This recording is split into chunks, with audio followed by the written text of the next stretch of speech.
What is good, everybody? We are live. Welcome to the Worldwide Company of Gamers podcast. I hope you're all doing well. The chat is lit already. Shout out to all of you legends. We've got Brian King, Compost Smurf, Wolfaki, Buck Roger, the OG, Nelson Gaming, Major Nelson, what's good, brother? Mary Wilcox, Aaron, Tubbs Gaming, J Gamer UK, what's good, my brother? Great to see you here, buddy. We've got Samuro San, sorry if I butchered that. 47, Circo, Jonathan Martinez. So many awesome people in the chat tonight. DeWalf, my brother, great to see you here as always. JC, keep on keeping on. Yes, sir. Love that Death Stranding reference. All of you legends, thank you for being here tonight. Toolman, my dude. Oh, shit. Already. Yeah. Flipping heck. Shout out to you guys. Man. J Gamer UK, he dished out the very first ever super chat. I can't believe it. That is amazing. Thank you, J Gamer. Means the world. For your £1.79 he put, have a great show, guys. Much appreciated. And Twisted Sin with his $10. Holy shit. Wasn't ready for this. Here, have a tenner. You deserve it. My dude, honestly, gonna make me emotional. Thank you so much for supporting the show, guys. I really do appreciate it greatly. Super chats are active now, so yeah, you guys already have seen that. That's crazy.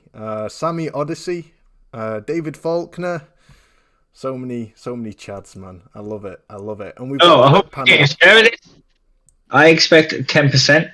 Yeah, absolutely. Aziza, well, honestly, it's going to be happening. The money the show makes is obviously every panel member's going to get a cut of it. No way! You invest that back into the channel, man. Well, I do this shit for fun. You're gonna get a cut, and the rest will be poured back into the channel. I'm not gonna flipping take it all, am I? But what the hell? Jesus! Viper Reaps with his $49, $49.99, $50. Oh my days! I don't know what to say. Yay, more gamer content. Viper, thank you, brother. I'm speechless. I'm really grateful for all of you guys for your support. Thank you so much. I will be getting super chat widgets and all of that good stuff implemented as well. I want it to look right, so I'm going to keep working on the presentation and everything. As you know, I care about the presentation of the show, so definitely going to be doing all of that good stuff. But we've got an amazing panel tonight for you guys, and we plan on rewarding your time with some very juicy content. So let's get this on the show. Once again, thank you so much for your support, Viper, and also J Gamer and Twisted Sin. You're all awesome. Love you all. We've got a lit panel. We've got Mr. David Faulkner. We've got Retro. We've got my boy Deezy. And we've got special guest Will the Thinker. Who is he? It's William. It's William Aguilar. Sorry, I butchered that. If you don't know who he is, William, before you introduce yourself, brother, I would like to just share a few words of a few accolades, a few bits of praise. This is a guy who came into the Twitter gaming scene not too long ago, but he's made waves, guys. He's made waves with absolute stellar infographics. Let me just get Twitter straight for you guys so you can see it. This is William R. Aguilar. He literally type in William R. Aguilar on Twitter, and he provides infographics of the latest news to inform people of everything that's going on, from Bridge of the Spirits to publishers that are potentially being acquired, to publishers that have been acquired, to the kind of the systemic layout and breakdown of the industry. He provides a great take that very much complements a lot of the information Zubitech provides. I think Zubitech, correct me if I'm wrong, was quite an inspiration for you, Will. And yeah, he was. But he's definitely his own standalone guy with fantastic infographics to give everybody a concise, consolidated, pardon the pun, overall picture of what's going on. So, Will, thank you, brother, for being here. You've been here before on the show. This is your second time, and it's a privilege Great that you're here. How are you doing? Are you well? I'm doing great. Can you guys hear me okay? Loud and clear. I think All right, everybody in the awesome. chat can hear you loud and clear as well. Yeah, thank you so much. No, honestly, thank you. Thank you for being here. So tell us about yourself, buddy. So I work in I work in finances for the last 5-ish years, and before that I worked in security, and then before that I worked in hospitality. And I have a little bit of experience in graphic design. I was working on a board game concept of mine for many years, and I also did some side work for a friend of mine who does wedding videos, and we did comedy skit videos back in high school. So I have experience back in graphic design, and I took some classes as well for that. And I saw what Zubitech was doing, and I love Zubitech's work. And I also saw that there was a lot of misinformation happening online about finances concerning PlayStation and the gaming industry in general, that people are either making statements that are categorically false about what's happening, or they just only have half the truth, or they've been fed misinformation. And I hate misinformation. And so I wanted to bring my expertise in analysis into the gaming sphere in a professional way, without trolling people. Trolling has a place because it's fun, it's comedic and stuff like that. But when you're trying to be a voice of reason and expertise, it's not good to troll people and do comedy against people like that, because then you lose credibility when you're trying to make statements of fact. And so what I'm trying to do is, with my infographics and with my analysis and with my threads, is explain in a clear and concise way, as you said, things happening in the gaming industry, and some fun things like updates on games that I enjoy and things like that, in a way that is easy to digest for the average audience, and also explain complicated financial systems and complicated aspects of the industry financially in a way that is easy to understand for the layman's term, the layman's audience, and try to explain jargon in the industry, and break down what the definitions for jargon words are so that people can understand what they are. And when I started doing infographics, the first thing that I did is I contacted Zubitech, who was a huge inspiration for me, and I messaged him and I said, hey, I'm going to be doing infographics, but I'm going to make you a promise that I'm not going to replicate anything that you're doing. So I'm always going to ask you before I make an infographic if you're doing this already, and if you are, then I'll just retweet or like and retweet your infographic instead of making my own. And so he does his own thing, and then I do my own thing, and we do different kinds of infographics that complement each other but are separate. His infographics are different from mine. Mine have a different flavor from his, and I cover different things in the industry from what he's covering, so that if you are following both of us on Twitter, you're going to get different information. Both of our accounts will have great content, and you don't have to worry about us competing with each other or anything like that. I have a huge respect for him, and I would never do anything to try and hurt his what he has going on, because he's doing a great job. So I'm just really glad to take my expertise into Twitter, into the gaming sphere, to help people understand what's going on, and do it in a fun and easy to understand, easy to digest way. Now, there was one thread that I made, one big thread that I made that was not very fun, that dealt with the serious situation of the economy in the world. And this was the longest thread that I've done. It's 30 pages long, and it discusses everything happening in the economy, breaking down everything that's going on. Because I saw a lot of people, in this long debate, and I'm sorry for rambling for so long, but I just want to get this out and then we can move on.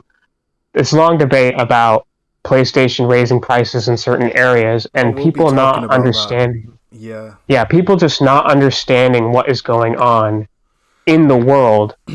And so I was talking with my friend Falky, who's on here too, and I'm glad he's here. And I was saying, I'm thinking about making a long thread explaining everything that's happening in the dire state of the economy, and I believe that we are on track to maybe one of the worst winters in decades if people do not prepare for what might happen to the world economy, because we are on track to one of the worst recessions that we've had in a long time if people are not prepared.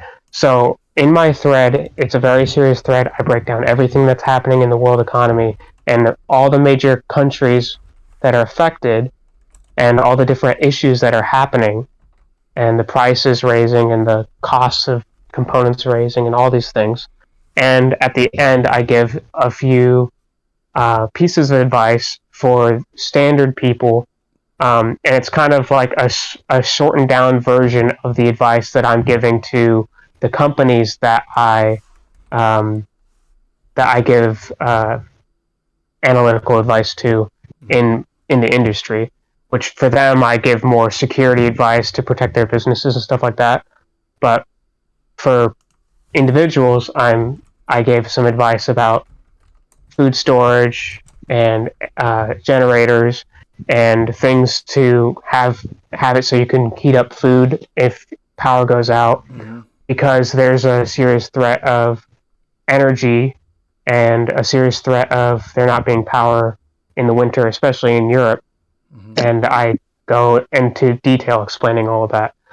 So that's the one, that was the one serious thread that I did. But besides that, I mostly focus on my Twitter on gaming and fun stuff and explaining and dispelling misinformation. So I'm just glad that I can do my part to help people understand things, and I'm glad to be here, so thank you for having me. Well, it's appreciated, dude. Thank you for being here. And yeah, by all means, guys, if you want to check out William's thread on the current financial climate that affects everyone, not just our favorite hobby and the industry that we love, then definitely follow him at William R. Aguilar on Twitter. His Twitter handle is in the description below. Shout out to Shaky Shako, my guy. He put a $5 super chat. Thank you so much, Shaki. Really appreciate you. He put, sorry that I'm late. Just been playing some GT7. GT7 is life. Especially retro will agree with that. And might be gone for a race, then come back. I wish everyone an awesome show. We love you, brother. Thank you for being here. And absolutely, drop in, drop out. Just enjoy. And enjoy GT7. So let's get on with the intros of the panel. We've got my close friend was a usher at the wedding. At my wedding, he even gave the speech because my brother was too drunk to do so. I love this guy. My boy Sev, Deezy Devs. How you doing, buddy? I'm good, man. I'm good. Really, really glad to be here. And amongst friends. And this is my first time being on with William. So welcome to the panel, buddy. It's been a pleasure seeing you in your own takes and you covering different aspects of the same industry that we all love. So it's a pleasure to have you here, man. Looking forward to hearing more of you. Thank you so much. It's nice to meet you. Shout out to people in the chat. We've got some new listeners. We've got Jan Watkins. Great to see you here. Sammy Odyssey. Great to see you here as well, brother. Just so many awesome people. Brian King, what's good? Thank you for being here and tuning in. No, great that you're here, DZ bro. Thank you for being here, buddy. Let's get on with Mr. David Faulkner. How are you doing?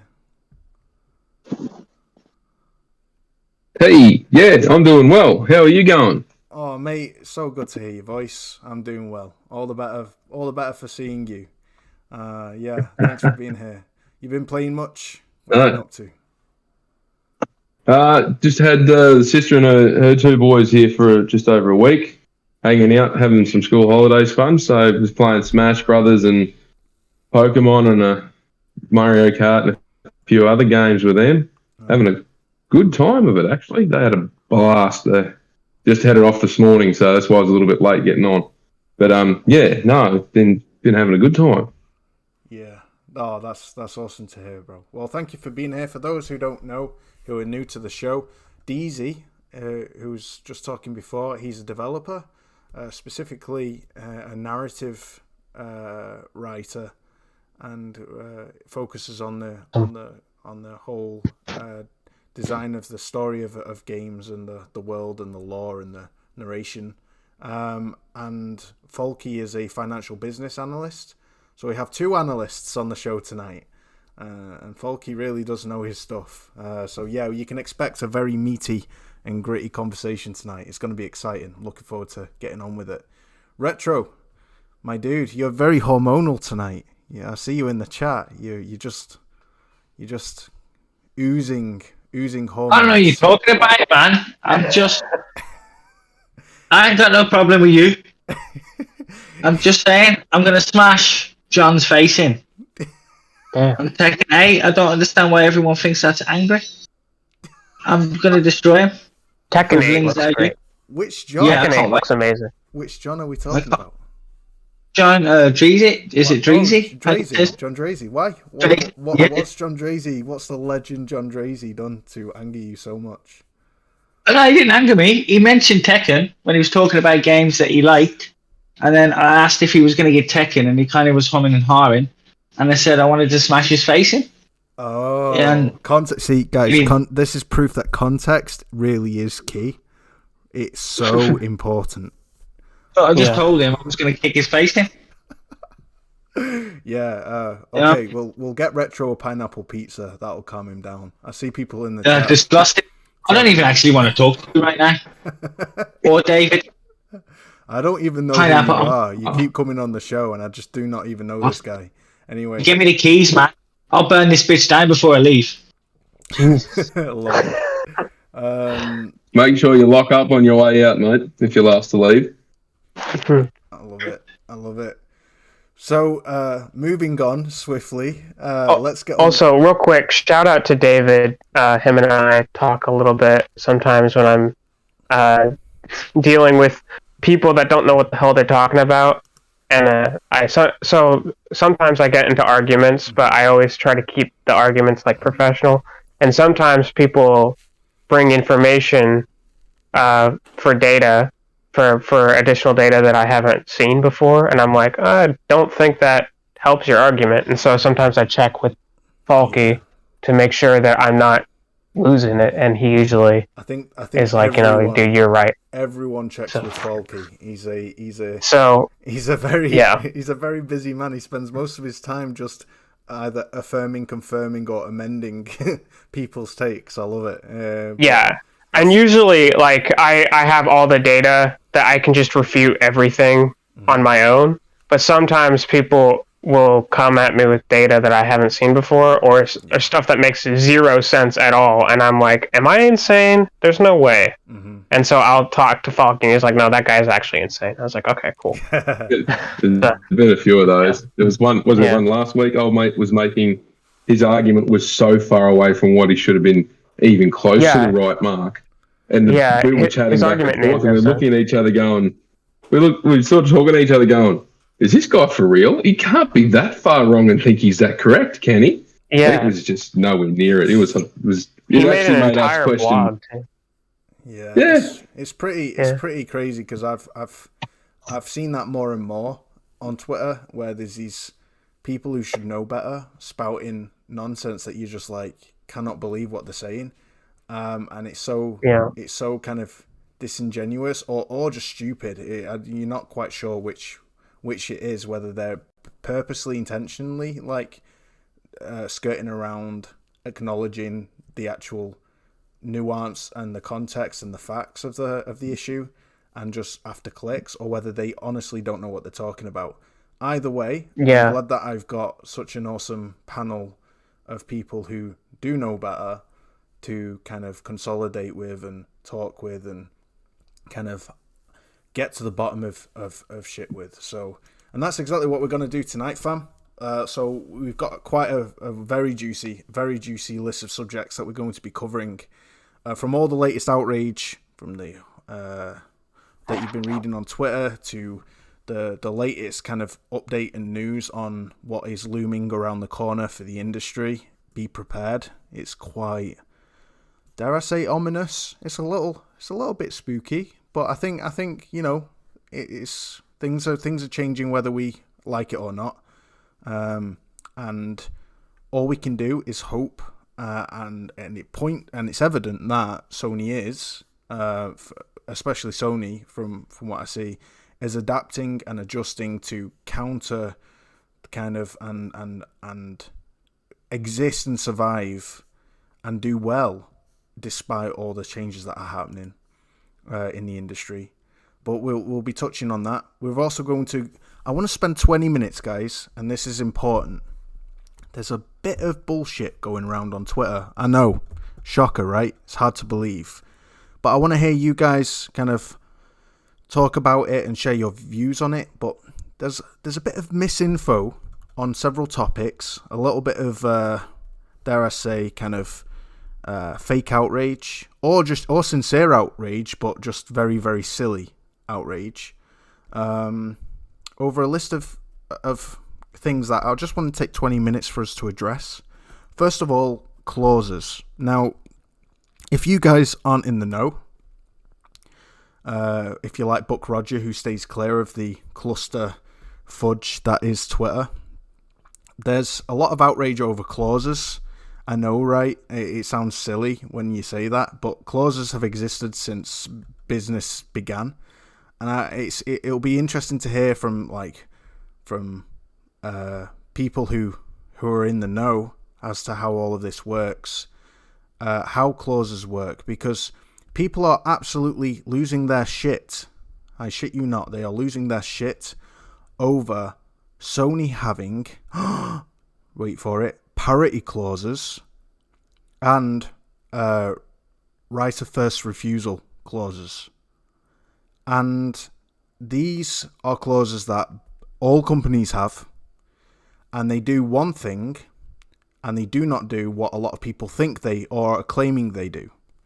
So I would just like to put it to you guys. I'll show people what's going on here.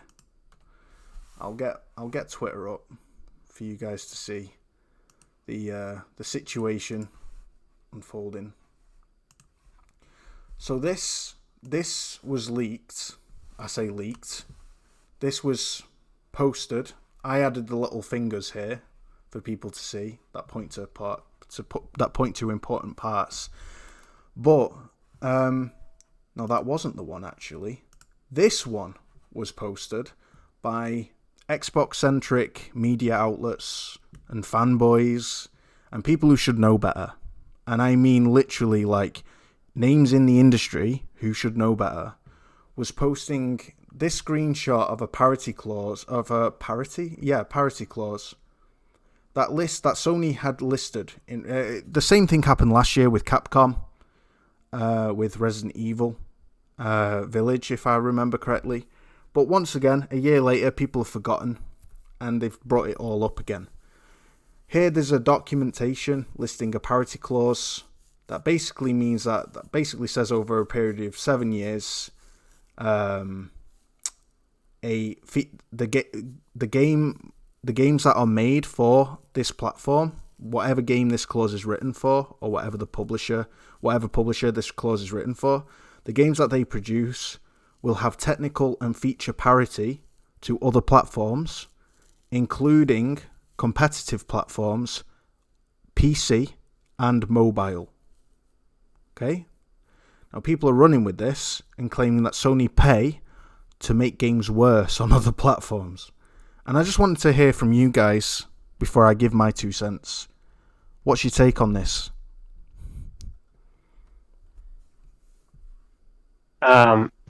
Well, this is a really stupid narrative. I don't know. I don't know how to begin with this. So, first of all, the only way that you could kind of twist things to say that Sony pays to make things worse on other platforms is by saying that... What? Hello? Hello? Oh, it's Jez. Oh, okay. You alright? Oh, what the... Jez came in and left. Alright, I was going to say, the only thing that people could twist to make people think that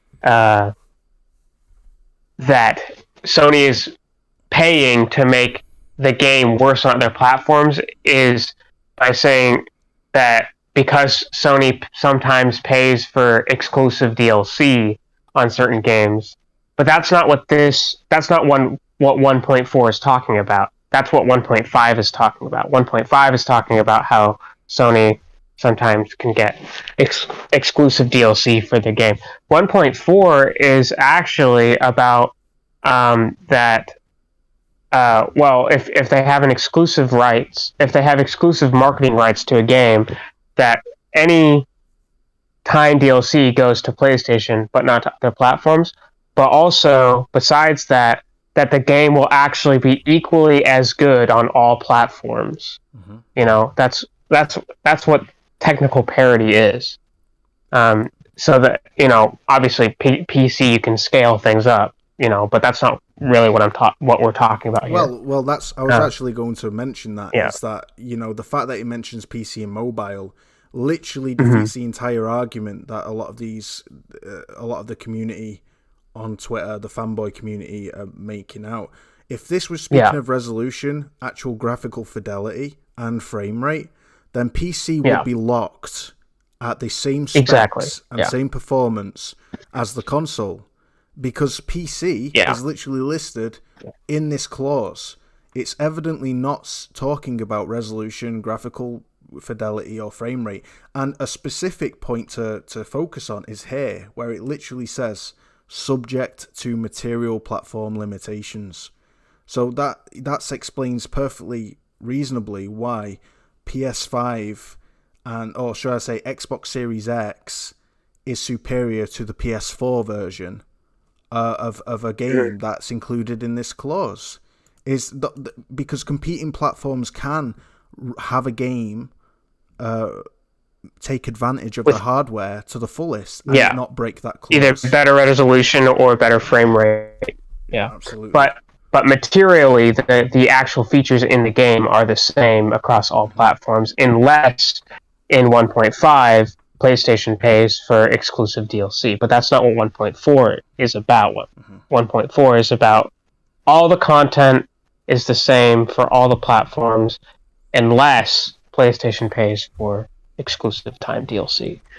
But content parity does not equal resolution or frame rate parity. Content parity equals what's in the game, not how the game runs or how the game looks. It prevents, say, a Battlefield 3 console PS3 version against the PC version scenario. Now imagine if if a game was,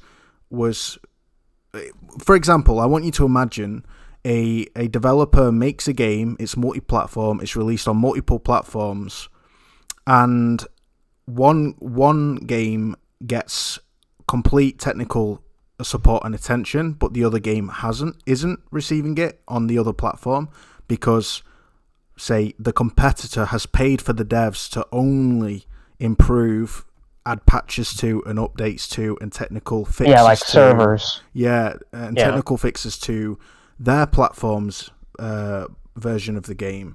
A perfect example of that would be the situation that happened with Double Fine's Psychonauts 2. How they within their parity clause and everything like that, only the Series X got a next gen version, while the PlayStation version only released for PlayStation 4. Another situation of those parity clauses coming into play would be, there would be a VR version for a game, like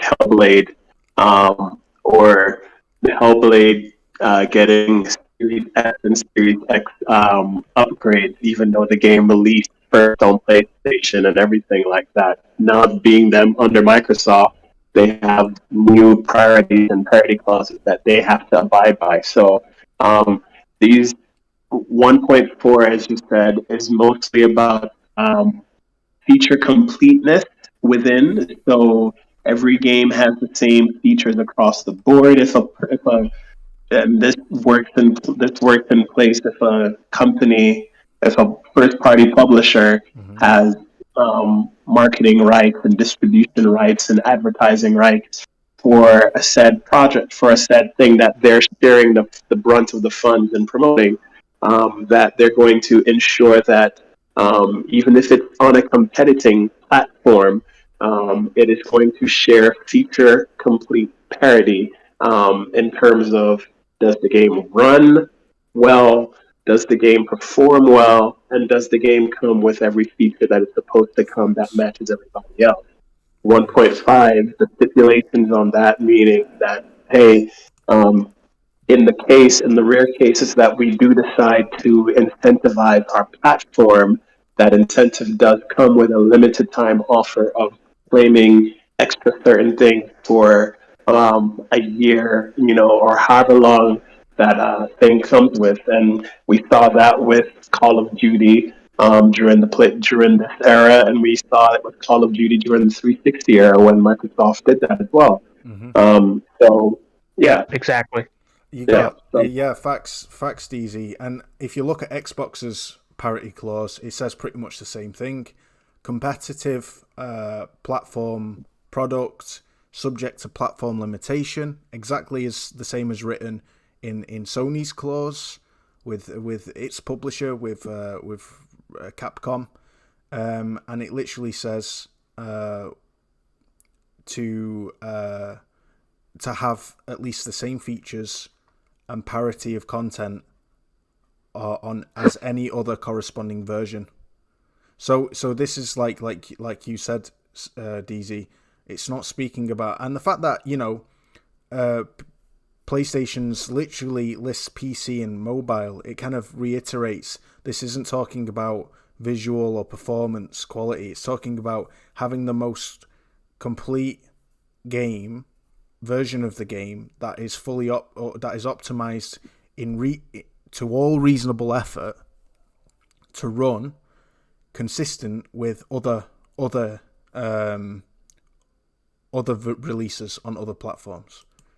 But yeah, thanks for clearing that up, guys. Just wanted to address that because there's a lot of silly narratives regarding this parity clause that people are running with. A lot of people in the chat are saying that they've seen a lot of it. For example, Jesus Penner, he says, I saw a lot of people on Twitter that are followed by Phil Spencer running with this narrative. Sony's paying to have games perform worse on Xbox.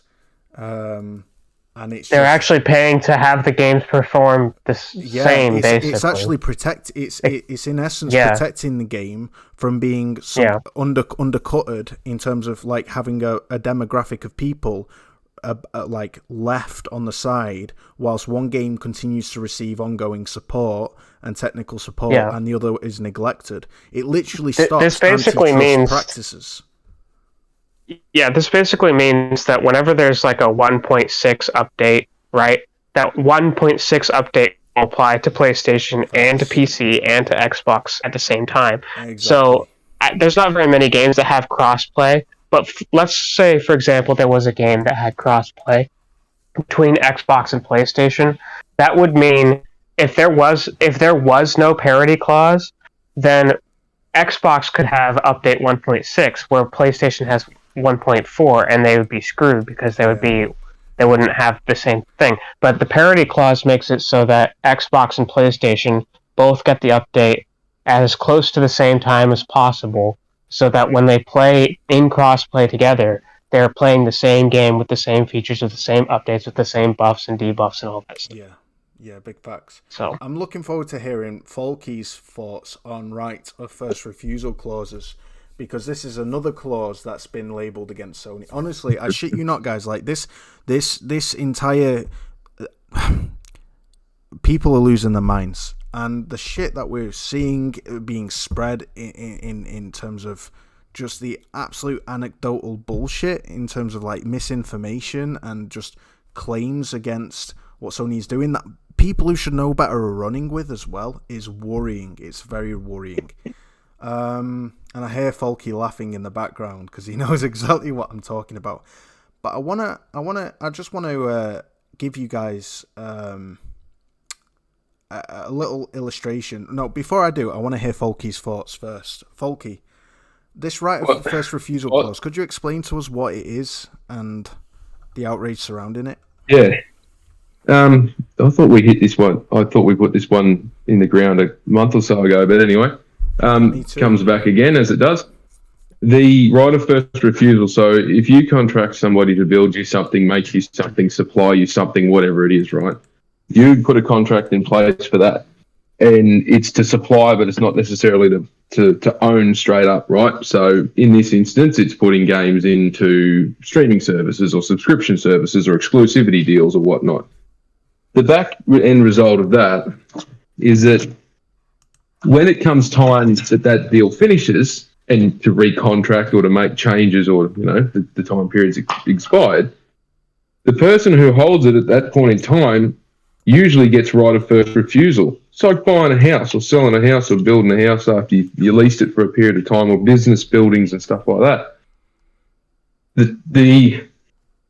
The contract's expired, the time is expired, so the person who's holding it and the person who's supplying it, they have an opportunity to come up and make a new deal before it goes out to the market to everyone else. It's right of first refusal. And that's pretty much all it is with this crap that they were carrying on about. It's PlayStation or Sony's put in the money, or Xbox or Nintendo, or whoever the hell it is, has done it. Puts in the money, puts in the time, puts in the effort. Time period expires, and both parties go, all right, well, what are we going to do? It's been a hit, great, we'll extend. Or it's, the party that's made the game is looking at putting it on other platforms, and then there's time periods and exclusion clauses and stuff like that to make sure that the other party's protected, and it's, there's fair value. That's pretty much all it is. Shout out to our boy Doomsay's Network. I know he had a podcast just before this with some of you on. He super chatted $2. Thank you so much, Doom. What's up, gentlemen? Hope no one was late. No, brother, you were perfectly on time. Thank you so much for finishing so that the members could jump on this show. Shout out to Jez, GMG in the chat, my bro. So glad that you're here. Yo, I'm on the show too. He's Congrats, on the show. man. My bro, what's good? What's up, man? Yo, I haven't congratulated you on 1,000 subs, man, and the sponsors. Yo, congrats, man. You absolute legend. Oh man, I'm so glad you've jumped on. Sorry, Retro. Carry on, bro. I've got to give Doom some shit here. He's supposed to be on my team, and he's saying I'm gonna get messed up by John. Like what? Yeah. How about I quit your podcast? How about that? Huh? Retro, bro. You're a racer, not a fighter. I mean, look at you. Nah, you're tiny. You're tiny. You're like a kid on Ritalin. I use the tiny characters too. All the easier to snap your neck with. Let's go. I'm going now. I'll fight you now, innit? Like a little Jack Russell, aren't you? So cute. So cute. Yeah. Anyway. Give the man a point and tell him to sit down and calm down. No. Honestly, thank you, Jez. Means the world, brother. I'm so glad that you're here. Congratulations, stay with us, man. Chill. I'd love to hear your thoughts on this. But sure, yeah. Sorry, I hit your invite, and then I didn't realize it took me right into the chat. I was like, oh my goodness. I love it. Folky just gave us a breakdown of what a right to first refusal clause. Now, Folky, correct me if I'm wrong, right? You're wrong. No, shut up. Correct me if I'm wrong, but I want to give an example of something, right? So imagine if Deathloop, a game that Sony funded, was suddenly signed to have exclusivity on Game Pass, stopping Sony from having it on PS Plus before they knew anything about it. Is that what this clause prevents? Yes and no. Okay. So it doesn't stop that from happening exactly like that. What it does is it forces Arcane to tell PlayStation, we want to do this. And based on that clause that was circulating around, the rules would be they've got to give 90 days notice. I think it was 3 months. They've got to give a time period of notice. They've got to give notice that they want to do it. PlayStation then gets a certain amount of time to respond. And I think the response window was very short. So it's like 30 days. Right. That PlayStation had to come back and say yes or no. And if PlayStation comes back and says, yes, we want to extend, then Arcane had the ability to say, well, you've got to give us the same amount of money as what we would have got from putting it on the Game Pass, so or nominated amount. It doesn't tie the developers down. It doesn't stop them from making new deals. It just means that Sony have to be given notice so that they can counter. Yeah. And that's why it's called a right of first refusal rather than right of first dibs in terms of... Exactly. Yeah. So the step on from that is the time periods elapse. PlayStation says, yes, we're going to do it. This is how they get informed how much they need to put across. Obviously, there's IP and contractual sensitivities and that need to be hammered through. But Xbox has got the same stuff. They all have the same stuff because they all see each other's contracts. They get their hands on them eventually. And anyone who says that it's all private and confidential, they're full of shit. You're right now. Every private confidential contract that you hold, your competitors know exactly what's in it. They just don't put it out in the public. But yeah, so then Arcane would say, let's say for Deathloop, Arcane go, well, our now parent company Xbox is going to put it in Game Pass, and let's say, for example, $5 million for 12 months, or 2 years, or in perpetuity, whatever it is. And PlayStation go, we're not going to pay that much, so off you go, have fun, have a good time. Then Deathloop would not be in PS Plus, but it would be on Game Pass. But that's where they would have the right of first refusal. If they turned around and said, like they probably have done, and gone, well, yes, we'll put it in, that doesn't stop it from going elsewhere. It still leaves it up to the developers because it doesn't tie it into an exclusive deal. It just means that PlayStation get the opportunity to do it first. Yeah, to negotiate. And being first ability to negotiate. Yeah. Yeah, and a lot of these times, just to chime in, with these things is that, they're investing in a product or they're doing a contract, and they want to make sure that their investment is protected. That, hey, we're going to fund something or we're going to monetarily back up a project, but then we're going to declare some sort of perks or advantage that we're going to have in a certain amount of time, so we could try to make our money back, just like with a producer or something like that. Just they want to make sure that they make their money back, so they put clauses in there that you can't just we're not going to give you this money. You make the game, and then when you release it, then you could do whatever you want, and that could challenge the sales of our product. So they kind of protect it, and you can see even with Deathloop, it said at the bottom how much time after that it will be on other consoles. Like they agreed to at least a year window of some sort of exclusivity, and just not even mentioning.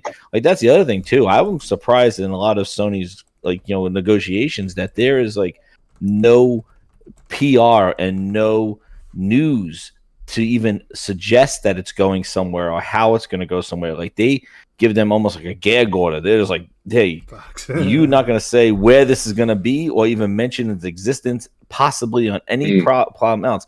And I wonder if it stemmed from, if you remember, when Microsoft did the deal with Rise of the Tomb Raider, when Square Enix, right before Rise of the Tomb Raider came out, said, oh, we'll be putting it on PlayStation next year. And it completely killed a lot of the hype because everybody didn't know what the exclusivity meant. Are you owning the franchise? Like now the Tomb Raiders are going to be only on Xbox. Yeah, and it was just such a slap in the head, like a facepalm, when it's like Square Enix said that, and Microsoft should have made sure that there was some sort of literature or some sort of discussion that you don't say where this is going to go before we get our benefit back. Yeah, but facts. obviously it backfired. Yeah. It didn't. Misfire on that. I mean, it's a strange catch-21 thing, because time exclusivity has been a thing that's been a part of the video game industry for quite a while. I think most of the industry got away from full exclusivity due to the rising cost of next-gen platforms. So like, when everything went from the interlaced gang, from like, progressive scan on PlayStation 2 and Nintendo GameCube and original Xbox, back then development costs were much, much lower. So paying for exclusivity was a full-on exclusivity was a thing, and it was easier for PlayStation to kind of command those things because they were market leader, right? So you had games like Final Fantasy and Devil May Cry, which had no problem staying, or Tekken and everything, because they recouped those costs. It was only bigger games like Grand Theft Auto 3, which started off with temporary exclusivity, but then would 9 months to a year would make them way over onto Xbox and stuff like that. Yeah. So those kind of clauses were still in the thing where they never spoke of it. I think the thing that came and bit Microsoft in the ass, and what made a whole lot of fuss, was the fact that prior to the announcement of Tomb Raider, Rise of the Tomb Raider being exclusive, the original reboot was already multi-platform, right? And Sony was already having a massive, massive success with Uncharted, and Phil Spencer went in public domain saying that it takes time to be able to build a pipeline and a team that could do stuff like that, and he sees Uncharted as a powerhouse thing, and he would love to have a game that could compete with that. So, that's exactly why he did that. Yeah. Yes. So when he said that, and he announced that Tomb Raider is coming exclusively to the Xbox platform and whatnot, most people should have known that it was a timed exclusive thing anyway, because the first game was very much so multi-platform, right? It would have been different or weird. It would have been different if the first game was a lot like Mass Effect, or what's the other game, Titanfall, where they came from third-party developers, but Microsoft went ahead and fully funded those games to be in development. It wasn't the case with Square Enix, because the game had already been fully funded. Microsoft just paid for the exclusivity for a time, and that sort of thing was commonly happening. You remember BioShock, Mass Effect, Too Human, all those games were all the first ones are exclusive things for that platform, and Microsoft had no problem spending it, and it was already assumed that, hey, if Microsoft unless they specifically said this will never come to another platform, it was very much understood that this was a timed exclusive thing. And it was the same with the GTA for DLC that launched that was, they paid however much money for, and so like the Ballad of Gay Tony and the Sons of Anarchy other one. I forget that other one. You guys with the receipts. So they did all that stuff, dude. Yeah, man. So it's he just received backlash because for whatever reason, it was just weird wording of how he said it, and then of course Square had to basically come out and say, look, no guys, it's coming to PlayStation as well. Calm down. We know the game released originally on PlayStation with the first thing and whatnot, but that was just the situation, which I thought was weird anyway. Yeah, weird They semantics. got a lot of pushback. Yeah, because he Yeah, announced it at Gamescom. It was super dramatic. Like, I didn't understand it because, like, they've been doing that, and like, I'm like, and this is what I say. I'm happiest when Microsoft goes out and makes those exact same deals that Sony does, because they should. They stopped doing it. That is what brings people when 360 great. Exactly, that's what made the 360 such a banging ass console.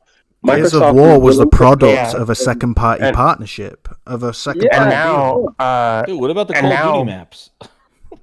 And now PlayStation has KOTOR, which was originally an Xbox exclusive. Yeah. So it's those kind of things that people need to realize that it's a part of the industry, and to get upset about those kind of things doesn't make any sense. Like, I remember getting salty because Nintendo went in and said, we'll fund the next Bayonetta 2 and 3 for Switch, and I was just like, that sucked, because they started life on as multi-platform games, but they sold so poorly they would never have gotten made unless somebody, and according to Sega and Platinum, they went to both Sony and Microsoft and they turned those games down. They turned them down. Shame, man. Look at Scarlet Blade. It looks like it looks like they realized they made a terrible mistake with. What about Marvel Ultimate Alliance too? Nintendo got Marvel Ultimate Alliance. That was another. Yeah, they got plenty. So when developers most people, the consumers, like to get into the outrage and whatnot, but there's a whole lot of things that developers watch for funding games and getting games into pre-production and everything like that, and a lot of it comes back to buying and supporting the games at front. So we see a whole lot of things going on right now with the Xbox camp, and the diehard fanboys are bitching and moaning that certain Japanese games aren't coming to the system and everything. And I'm like, are y'all buying these fucking games? Are you supporting? Are you going out and supporting these developers when they go out and they put these passion projects out? Are you going and are you giving, or are you just passing it off and calling it a quirky Japanese game that you don't want, but then get upset when these games show up in droves on PlayStation and they get reviews and they're, it's extremely convenient, DZ, isn't it, for a lot of these Xbox fans who are trying to justify this mass consolidation that Microsoft is venturing for, buying these huge publishers. They go, I don't have a problem with Sony acquiring Square Enix. I don't have a problem with them buying these Japanese studios like Square Enix. I'm thinking, well, would you have the same energy if they bought Capcom and Take-Two? Would you have the same? No. Would you have the same energy, or would you give a shit then? Of course you would, because you don't care about those Square Enix titles.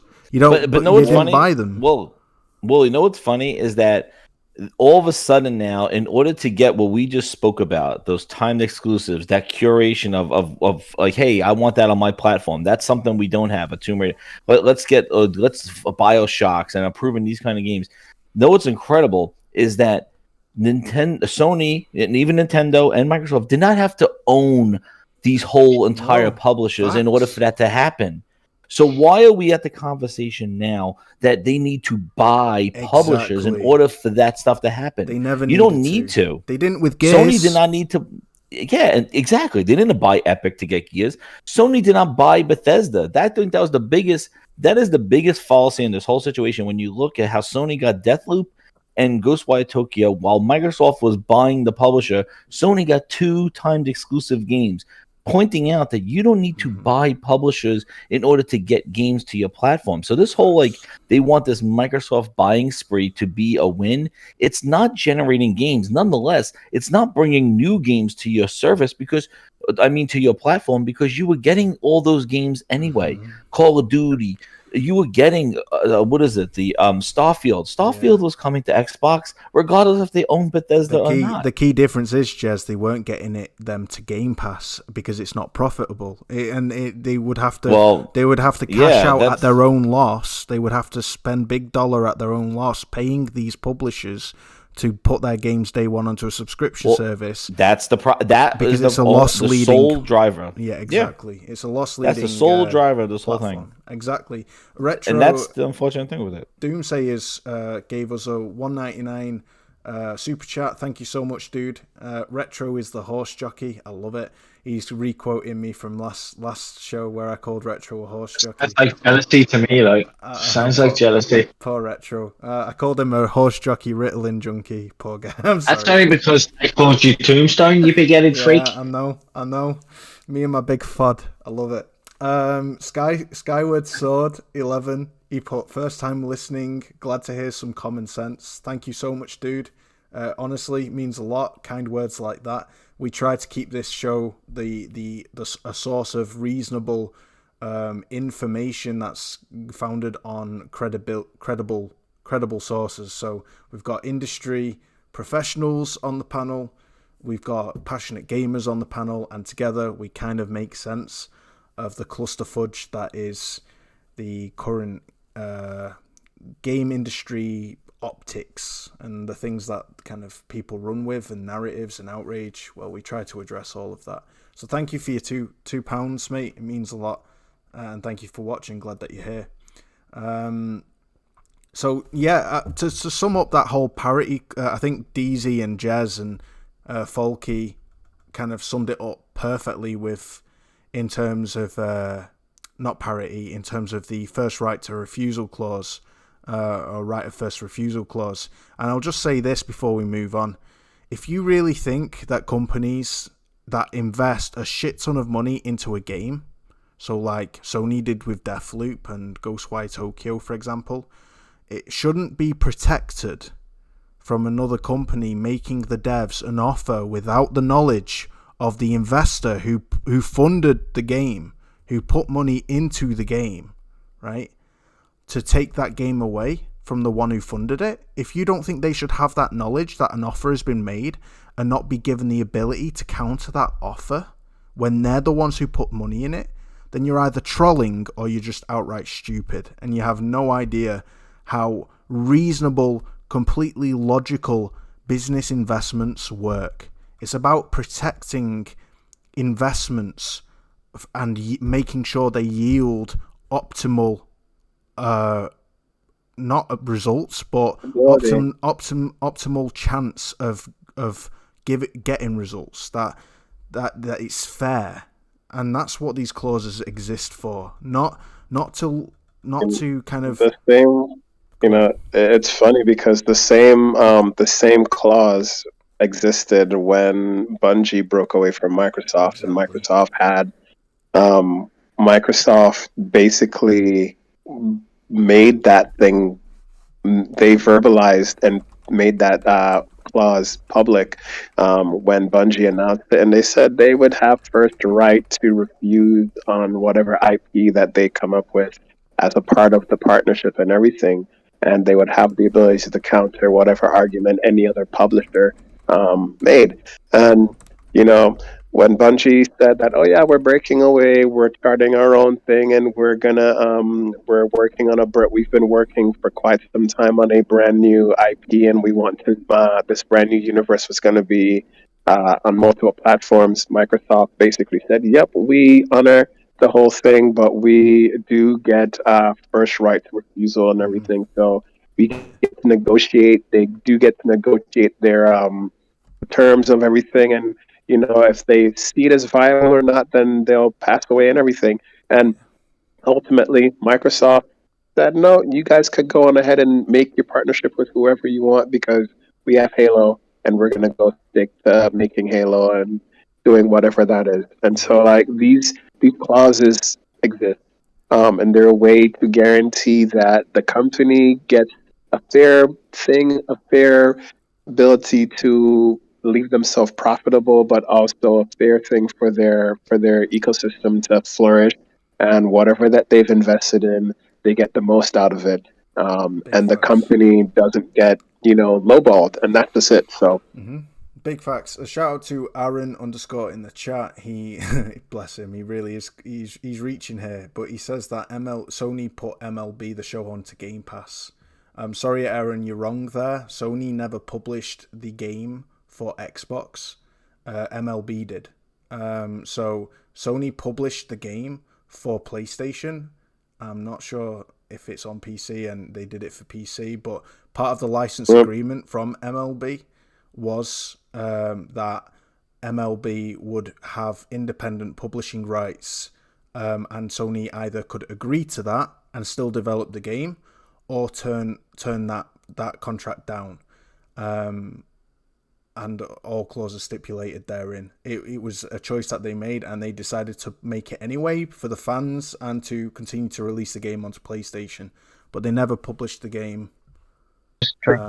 He's back. Okay. Shit, did I go off then? Sorry. Will he get your internet sorted out? You're good. How long was I gone for? Like 2 seconds. Right, That's no big deal. But they never published the game for Xbox or for Game Pass. So yeah, that's just to correct that misinfo.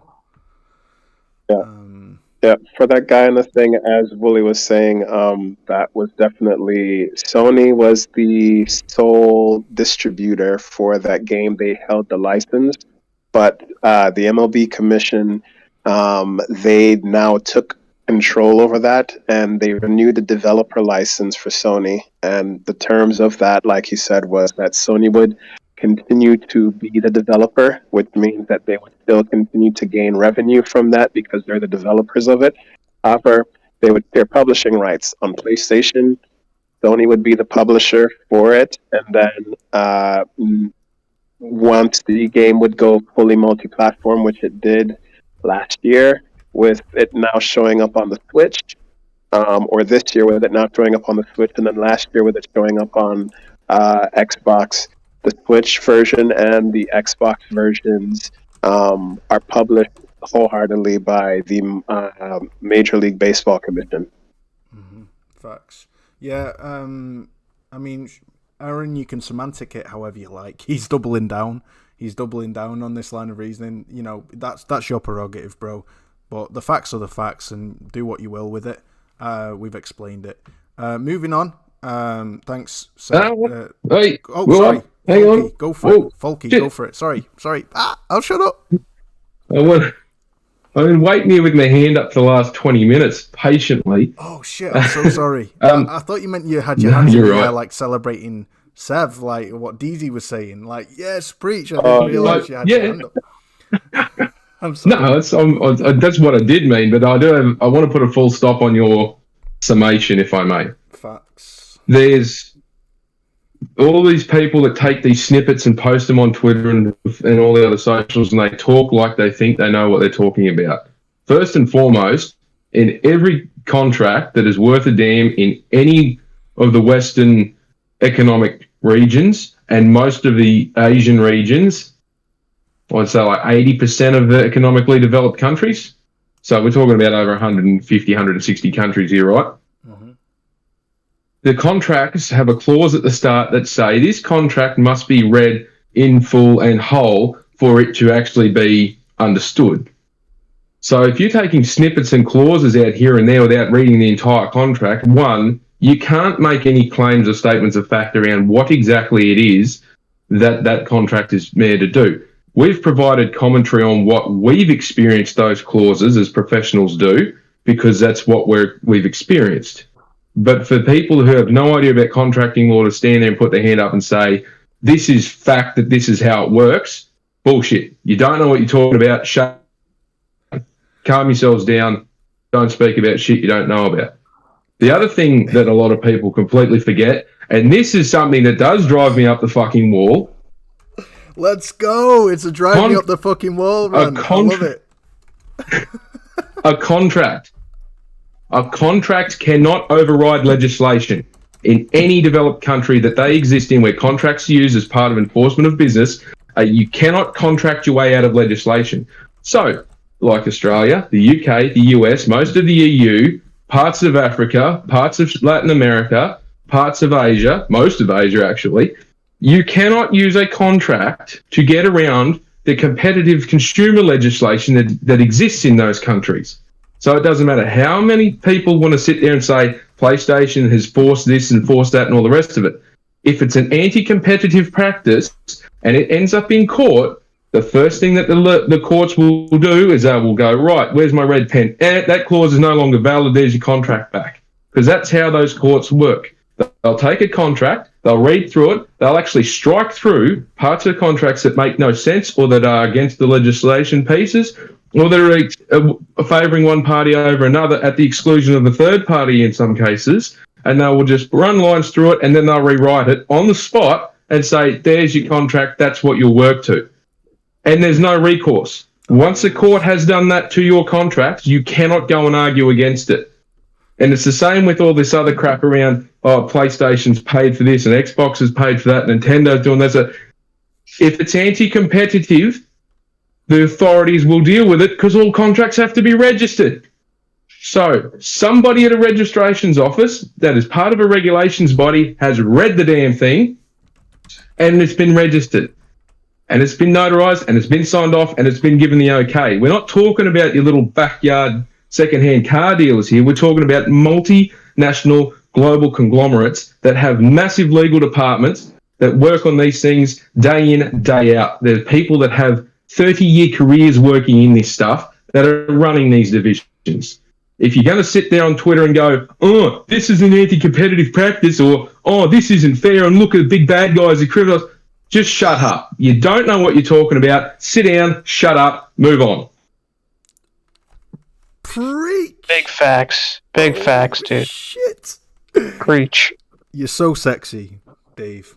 You really are, bro. That needed to be said. Can I just say, we've got grinds my gears and drives me up the fucking wall, both combined. Like, we've got a combo of that shit on this podcast tonight. I've never known a mirage. I've never known something so beautiful. I just got annoyed that all this talk about. I feel like everybody's a lawyer online and all this legalities and all this other stuff, and it's like the only news coming out of this whole Activision deal is not even about games anymore. It's about this goddamn. It's about the Brazilian legislations and you know, the EMEA, all this crap. Like, it's just like, this is what gaming is like over there. Like, this is what you're talking about. And then when Phil says he's gonna buy more, people are excited. Like it's the third season of Halo Paramount Plus edition. Like, it's crazy that the Xbox guys are excited for more acquisitions, where the PlayStation people are like, no more acquisitions. But now the PlayStation people are being forced to accept, well, maybe we should be rooting for acquisitions, because if we don't, then Xbox, Tencent, and Savvy are going to buy everything. Yeah. But for the longest time, the PlayStation people were like, no, we don't want acquisitions. We just want to naturally create studios and stuff. And then the Xbox people are like, yeah, we'll buy everything. And now that Xbox, NetEase, Savvy from Saudi Arabia, Tencent, Embracer Group, and all these other people are buying everything, PlayStation players are coming to eventually be like, oh, well, maybe we should buy stuff, because if we don't buy something, we're going to be screwed. Yeah, and know what else? I would say it right here. I would prefer people like this whole thing where boo Tencent, boo Embracer. You know what? I would rather them buy companies than Microsoft buy them, because Microsoft's buying these publishers for one goddamn reason, and that is to forcefully move the industry into a subscription model. That is the only reason why they're buying publishers. They're not trying to revive franchises. They're not trying to enhance IPs. They're not trying to make games better. They're trying to make games deliverable through their subscription service, because the gaming industry did not naturally want to go their way. So Microsoft's like, well, then we'll just buy you. And that's what they're doing. And Embracer and Tencent, they're just going to maintain these studios and let them make games wherever the hell they want. They don't have a console and a subscription service that they're solely buying this for, because I don't see Microsoft buying Activision as like, oh my God, they're going to save them. They're going to make a Crash Bandicoots. They're going to revive all these old IPs. And dude, they're not going to do anything. They're going to do exactly what they do in Minecraft. You look at Rare. Look at everything Rare. that they've done. What a shame. Even Minecraft, dude. I have to believe that eventually Xbox is going to have a Banjo-Kazooie reveal at E3. They have to. They have to know that people want that game. I don't understand why it hasn't happened yet. It's crazy. Yeah. It blows my mind. The last one, I don't know. bad. What I will say, dude, is... you have Rare sitting there, and they have them struggling with Everwild, but then they do. Dude, the Everwild! Oh my make... god, Everwild is like the 10th game on a list of like 100 things that Xbox they got Rare on. making Everwild. Meanwhile, they wanted to make Perfect Dark, so they hired a group of 40 people to do the initiative. Who they need to help and have another company, a third party with Crystal Dynamics, help them make Perfect Dark. When they got Rare sitting right there, that they could, if they wanted to make a Perfect Dark so bad, why the hell wasn't that Rare's next game? Why is that going to the initiative and then Crystal Dynamics and possibly a third person? Like, I'm sorry, you would do Rare and Perfect Dark together. At least that nostalgia thing would be there. That would make sense. But to have Rare with Crystal Dynamics makes no sense. Metroid Prime 4, they had a different studio doing it, and then Nintendo's like, nope, this isn't up to quality. We're going to have Retro do it. So the same thing that happened with Final Fantasy VII. They originally had the Naruto dev. The name escapes me. And then they shut down Lionhead. CyberConnect 2. They originally had CyberConnect 2 making Final Fantasy VII remake, and they're like, nope, this isn't high enough quality. We're going to bring it in house. Exactly. And then they shut down Lionhead, but they value the Fable IP so much that they're going to make Playground Games do it.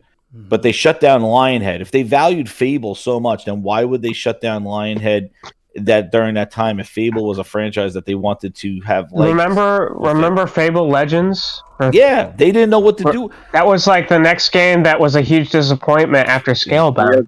Exactly. And what did they do with Fable before that? They made Fable a Connect game where you're riding the horse and you're shooting magic out of your hand, remember? They didn't even know what to do with Fable after Molyneux left. So to say like Playground Games are going to know what Fable... Oh, man. They don't know... I don't know. They can have so much... Anyway, we kind of sidetracked from the point, but yeah. Sorry. I just want to say, in respect to Aaron, if you're still here when we address the Stadia, Google Stadia closing down debacle and everything surrounding that, we'll be addressing your point, talking about how Game Pass has proven to be profitable towards devs. Literally, you contradict yourself immediately after when you agree with me that Microsoft have paid devs at a loss in order for devs to make profit on Game Pass. And what that literally means is when devs praise Game Pass because they've made money, they're not actually praising Game Pass because of Game Pass. They're praising Game Pass because Microsoft forks out for them to be profitable, for them to make to that basically receive a big wad of money and a surplus because they put their game onto Game Pass. It literally completely undermines your entire argument about Game Pass being good for the industry. But regardless, we'll touch on that more in depth when we talk about Google Stadia and its recent closing. But before then, let's transition to this main subject about consolidation and the current disruption among even the PlayStation community. There's a lot of diverse opinions that complete polar opposite opinions, really. People are like, for crying out loud, Sony, why haven't you bought a big publisher yet? Why haven't you bought Capcom? What's wrong with you? You need to buy Capcom. And then there are others like me who have thought, well, hang on, why do they need to buy Capcom? They have a share in Capcom as it is. The games are still coming to PlayStation regardless of whether Capcom is owned by Sony or not. We still get their games on PlayStation. So it wouldn't really affect you as a consumer and as a gamer. So why do you want them to be a Sony exclusive publisher, a first-party publisher belonging to Sony?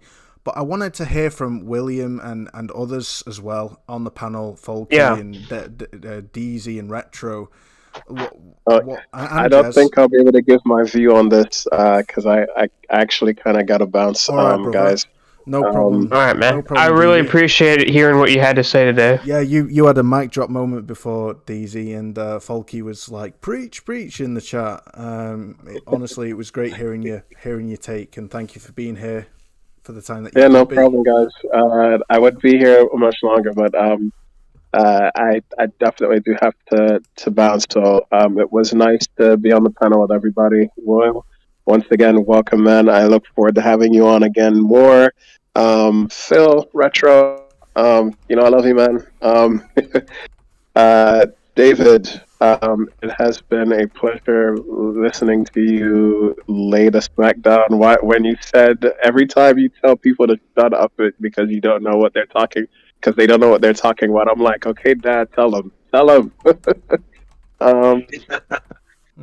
appreciate it, mate. He's teasing to have another one soon. Should I have another up the fucking wall rant? And I'm thinking, yes, let's fucking go. Let's go. Jez, it's been a pleasure to be on with you, man. I think this is probably my first or second time with you on. You should pop in a lot more, bro. It's always nice to have a friendly voice on. I agree. And to everybody in the chat, stick around. It's going to be a spicy one. So, yeah, man. Yeah. I'll catch everybody later. And Jason, Willie, thanks for having me on again, man. Hey, catch you guys later. Love you to bits. Bye, DZ. Bro. Bye. Later. DZ the GOAT. DZ the GOAT is out of here. Follow DZ at DZ Devs on Twitter. He's a developer. He knows his shit. He has a great insight into the industry and into games development. He has great relationships with developers in the industry too. He's just such an amazing guy as well. A really wholesome individual and a great influence on my mood when I see the stuff he puts out. So follow him at DZ Devs on Twitter. You won't regret it.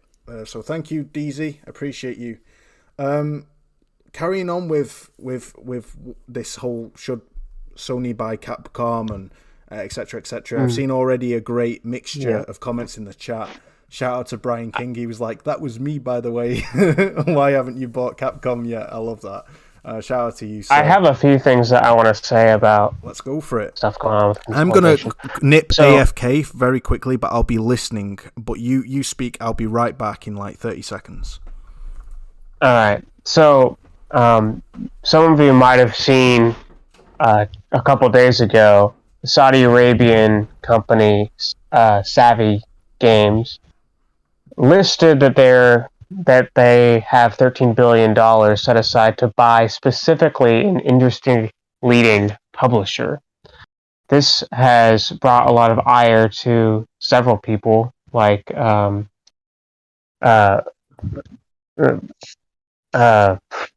Last Stand Media. I forget his name off the top of my head, but the leader of Last Stand Media had a podcast explaining why he has distaste for this because of fears of malpractice and censorship. But basically, we know already that Savvy Games, the Saudi Arabian-owned company, already owns SNK. And so the $13 billion they have set aside is not enough to buy something like an EA. It's not enough to buy something like a Take-Two, but it is enough to buy a publisher, basically almost any other publisher besides those two. And the big contenders that people are speculating on is either Capcom, Sega, or Ubisoft, or maybe Embracer Group. But and the Colin Moriarty isn't happy about that.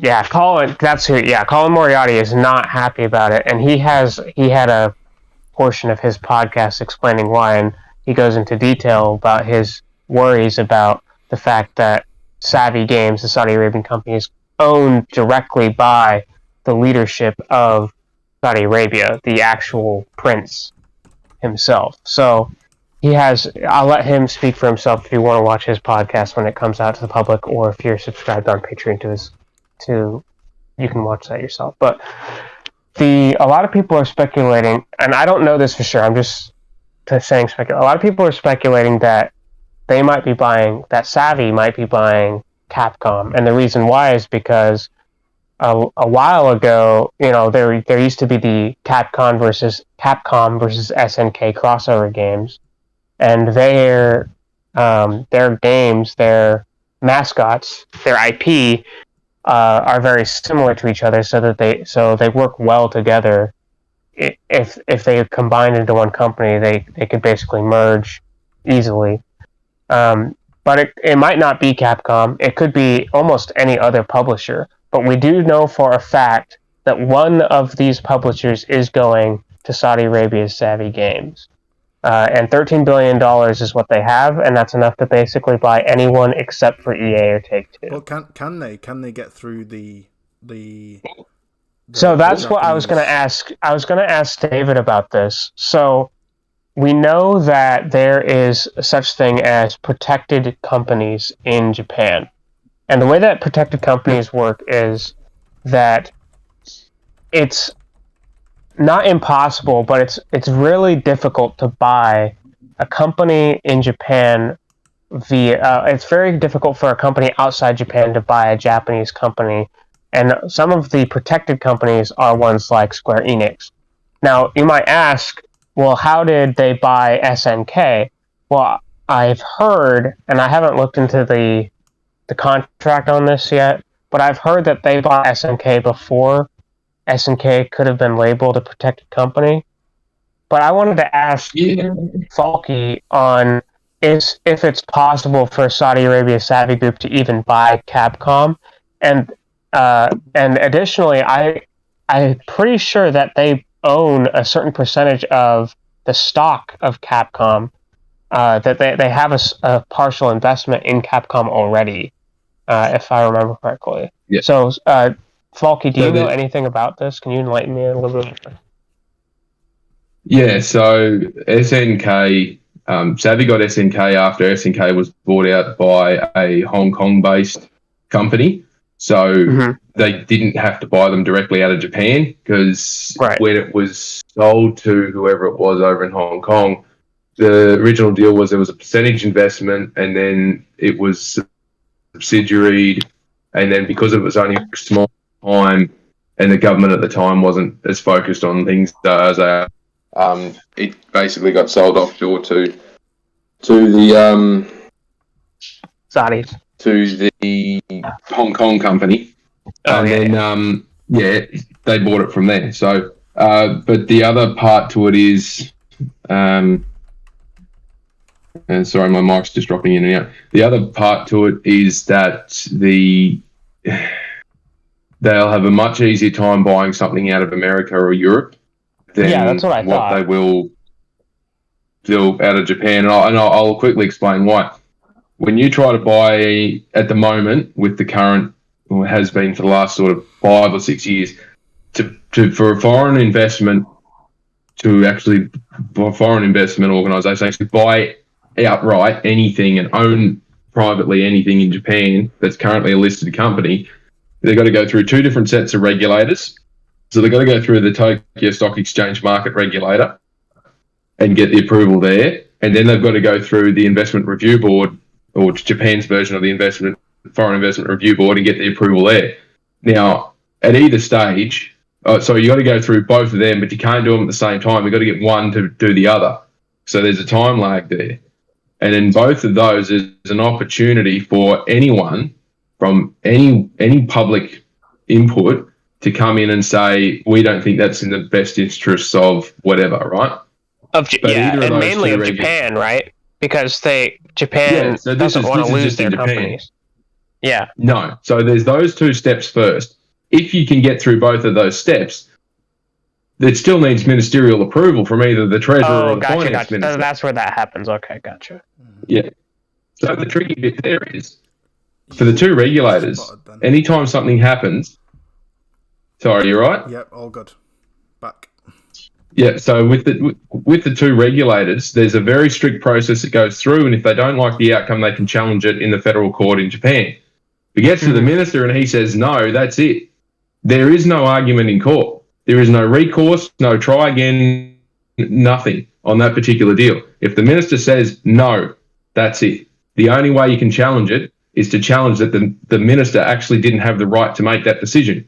But if you're a foreign company trying to buy a publicly listed company in Japan, he's straight away able to just step in at any stage and go, no, that is not in the national interest.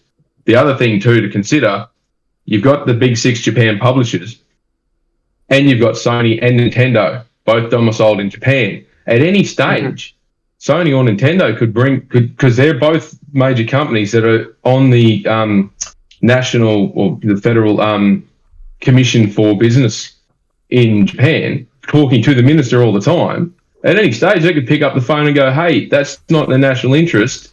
Don't let it happen. And if the argument is that say they try to buy Capcom and the Capcom shareholders are the same, effectively made the majority of the shareholders are the same for all the big six plus Sony and Nintendo outside of the major families that own the shares.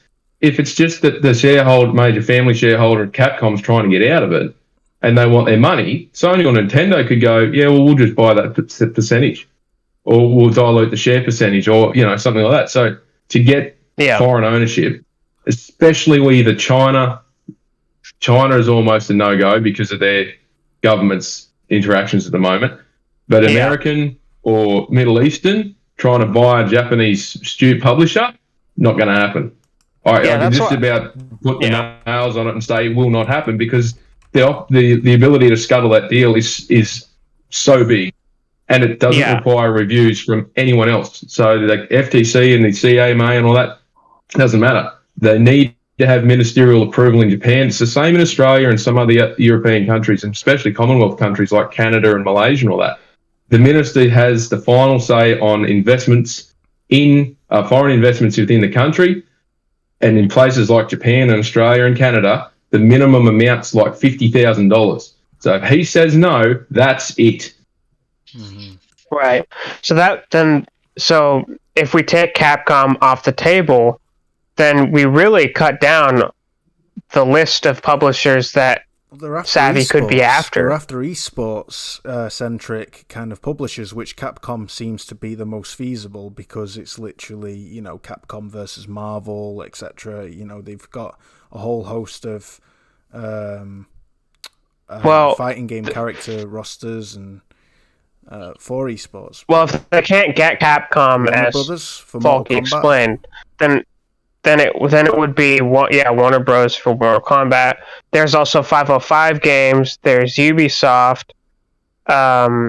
There's I'm trying to think because at 13 billion, it's not enough to get Take-Two or EA, and I'm pretty sure there's other companies. Every single company, even the biggest ones, are being eyed by someone. Even EA is being eyed by someone, but 13 billion is not enough to get EA.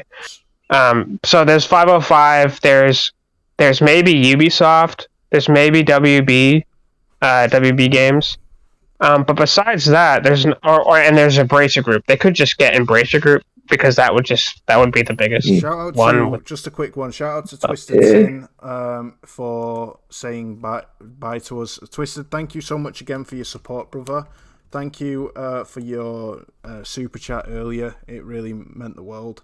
Really kind of you to inaugurate the monetization of this channel in such a generous way, and really appreciate that.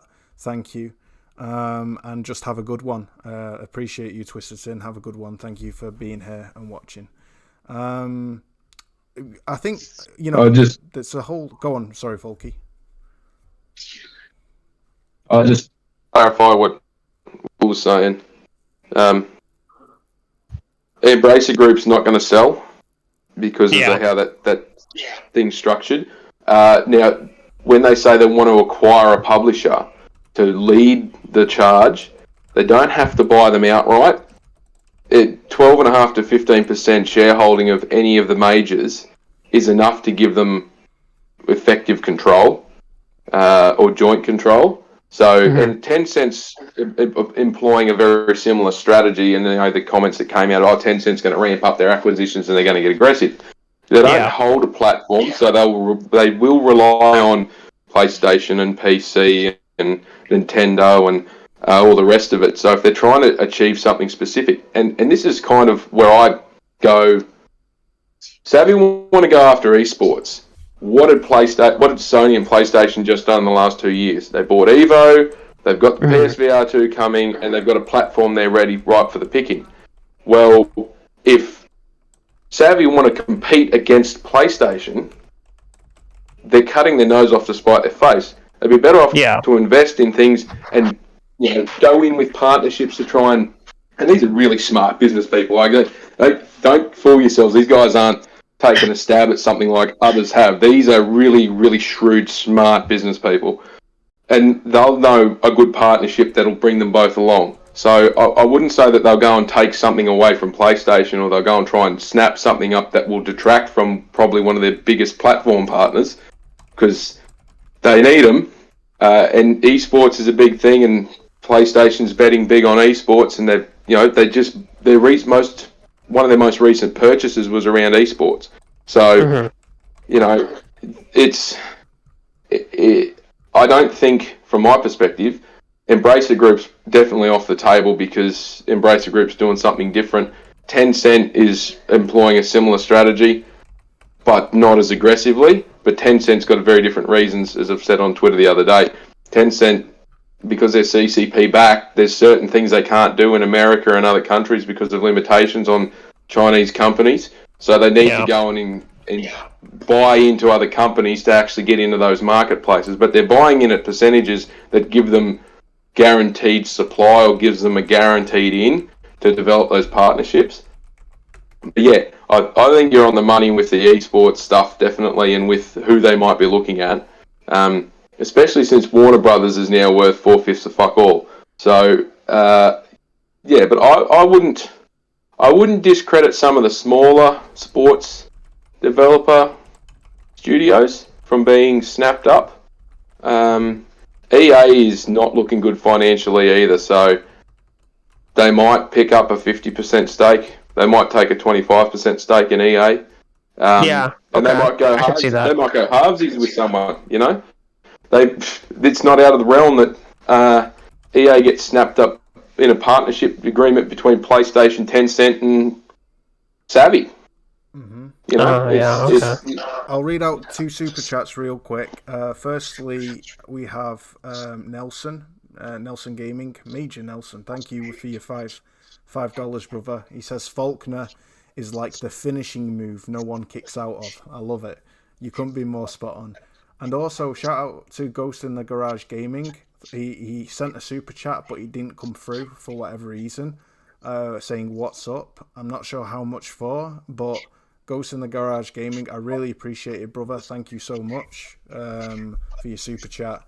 And we've got to get you on the show sometime soon. He's a real cool guy, and he has a good head on him.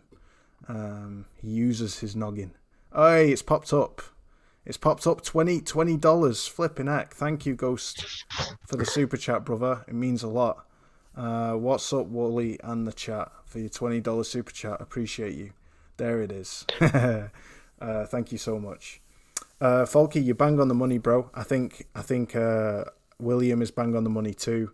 We're not quite sure who this kind of Saudi Arabian mega corporation is looking to buy exactly, but we know it's for esports, and we know that they're serious because Zubitech told me in the chat, shout out to Zubitech, that they're owned by the second richest company in the world.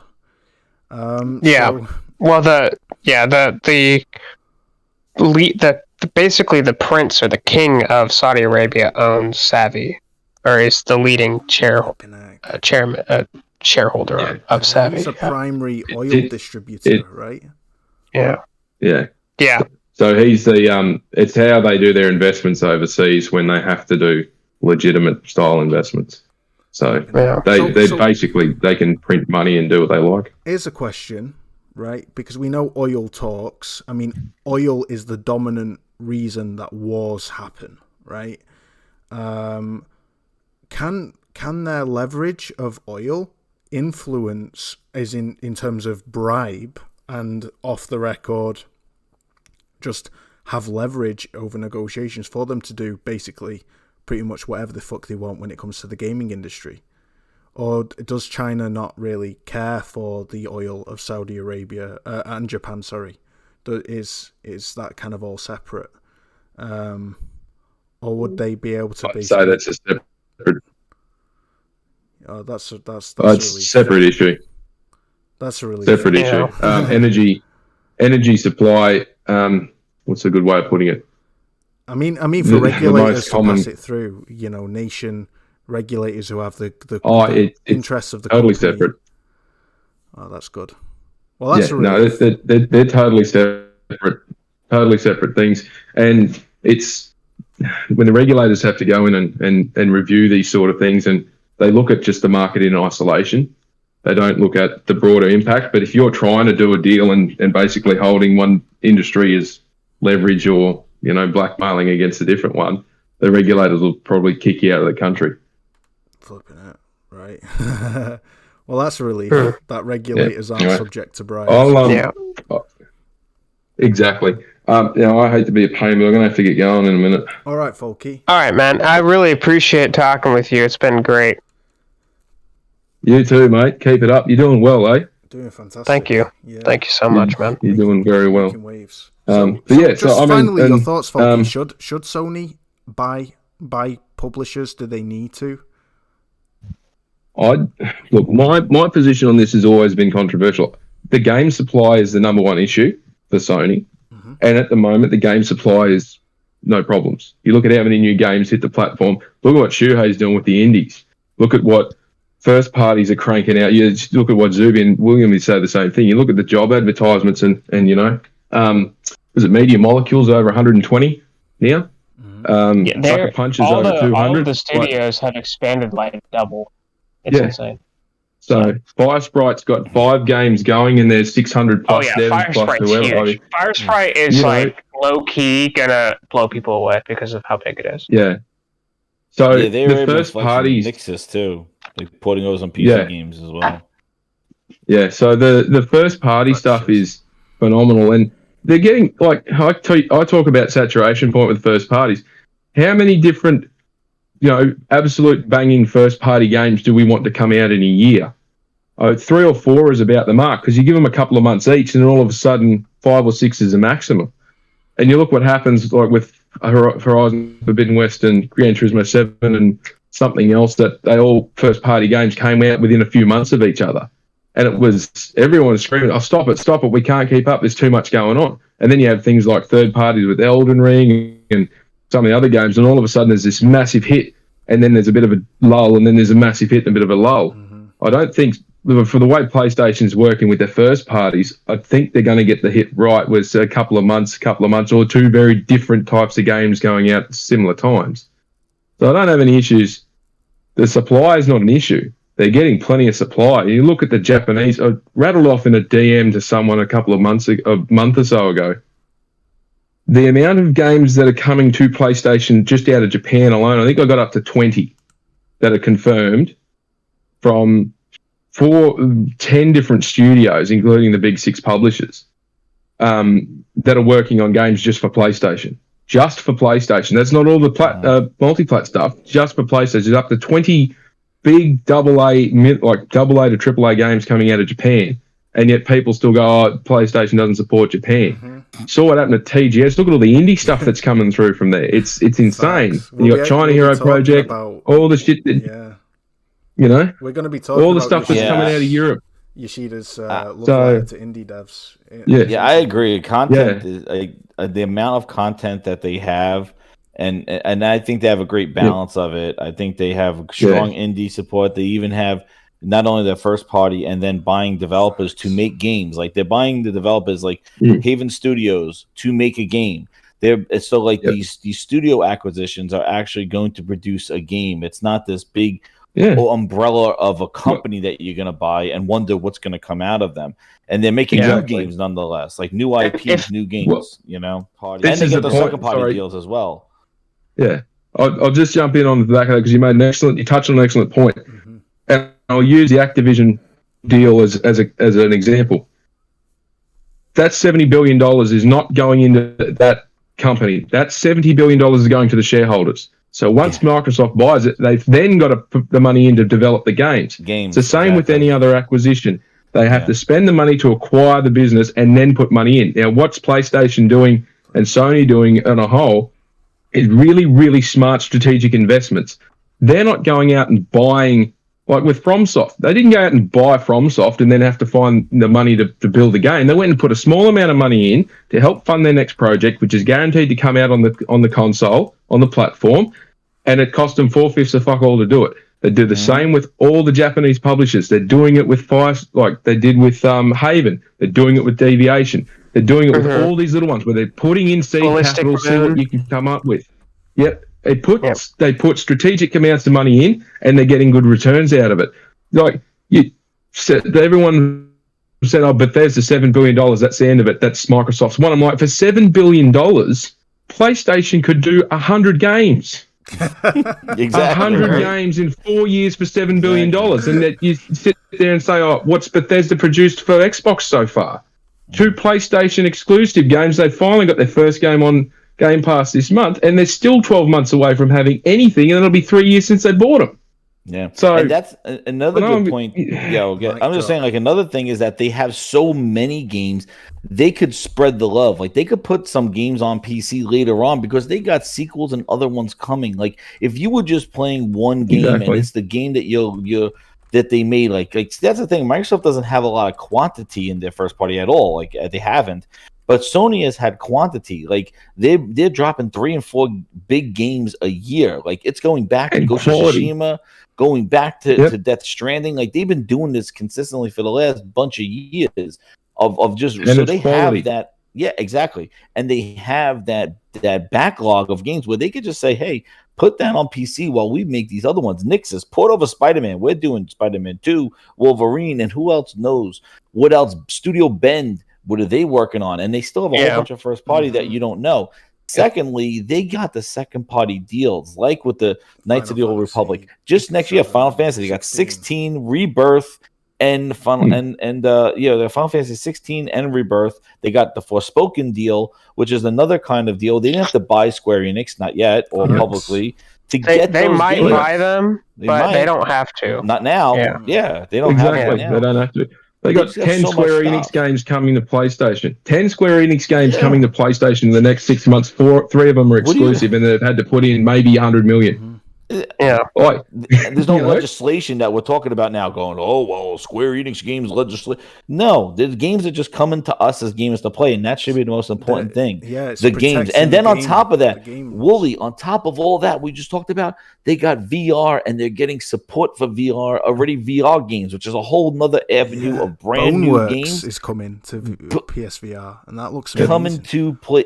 It's just another avenue of brand new games, new IPs, old IPs, new experiences coming to PlayStation, in addition to their subscription service, in addition to their banger day ones, in addition to their second party deals, in addition to their VR.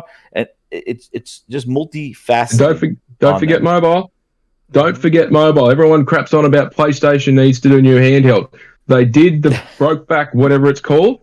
I can't remember what it's called now. Backbone. The Backbone. They did the Backbone. Yeah. And then they showed off their cooling system for their phone, and you can put all 3 of them together. And when their mobile division gets singing, I tell you what, you have no idea what's coming in the pipeline in terms of mobile gaming on the go, because PlayStation is not going to fill it with bloatware rubbish that App Store and the Google Store are full of. PlayStation have the quality that they need, that they've produced in the past, available on those devices, 5G, 1440p, 1080 HD, bloody 4K, whatever the phone can do. It will make that Logitech G thing look like a bloody doorstop. And whatever it is that Razer just came out with their piece, I'll tell you what, £350 for cloud gaming, are you saying? All the stuff that they're doing, that when they get that mobile division humming in the next 18 months, you'll look at it and go, "Fuck, we don't even worry about PS Vita 2, mate. This thing is dynamite." Yeah, but I think with these new chiplets one quick thing. Go for it. Oh, they're brilliant. One quick thing before I do go. You're talking about all the stuff that they're doing. Jez is smashing every point, mate. Congratulations. That's all. You've summed it up brilliantly. Folky, you and Jez need to collab, bro. For real. Like, it's fucking crazy. You two on a mic together. You two sitting down for an hour to like grind your gears up the fucking wall. That's right. is literally. We could go on forever, bro. It's just gamers, dude. It's gamer logic. It makes it's just like as a gamer, it makes sense because you're talking about games coming to like for us rather than legislation. You know, yeah, facts. Exactly. Grind your gears. Exactly. That's what pisses me off. I know, right? Finish your point. Well, I went through all this. We had the mid-range plan was produced and put out by Sony, and everybody in the media went, it's garbage, it's rubbish, because they didn't know what they were looking at. I thought it was brilliant because it told us exactly what they were going to do, or told me what they were going to do.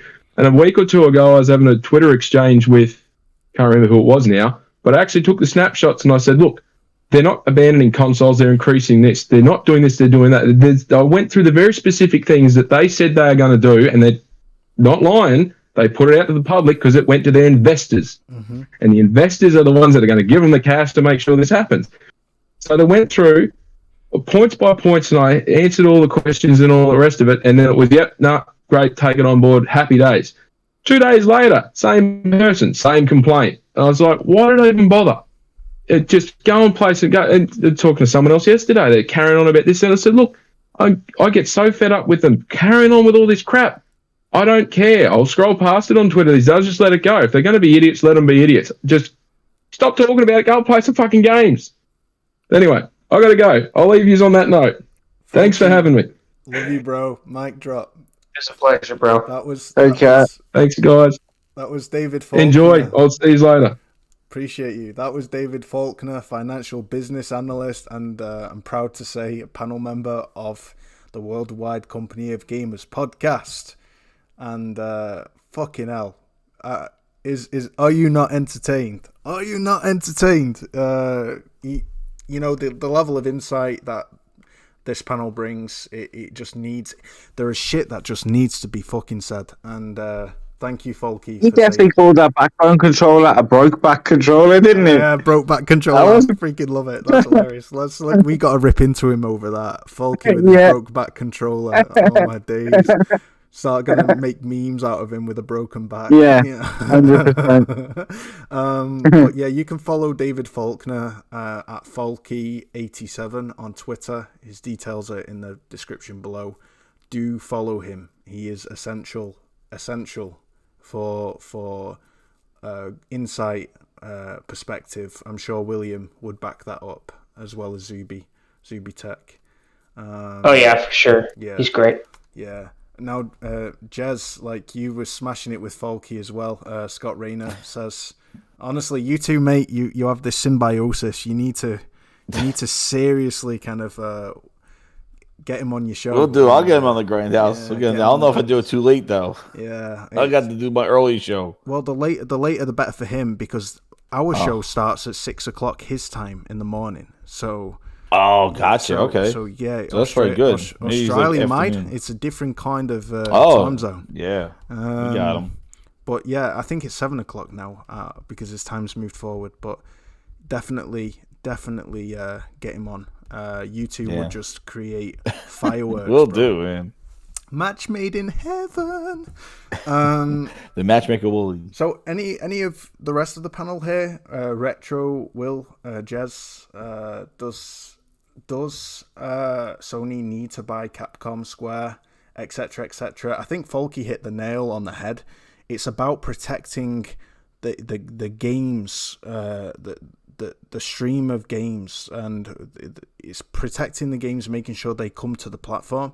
It's not about securing the publishers of those games. It's about having enough investment that those games are protected and are inevitably going to remain available for PlayStation fans to play on PlayStation, but also with them being third party, PlayStation can continue to make incredible deals and do what the game industry has been doing ever since platforms began with exclusive deals. It's ironic to be honest, Willie, like Sony's pretty much outlined exactly what they were going to do. I mean, they've explained it to us. I mean, they've literally told us we're going to build out our single player, we're going to build out live service, and we're going to support them the best we can. We're still going to make deals. We're still going to make investments where smart and where it benefits us. So yeah, I'm not worried about who they're buying or who they're not. They're going to buy who they feel they need, if they need anyone. But I do believe we're going to see a lot of like investment in second and third party deals as well. I think that's going to make a comeback. I do have a small take. Go for it. I think that we saw, you guys remember From Software, right? Yeah. Well, they bought partial ownership of From Software. Mm-hmm.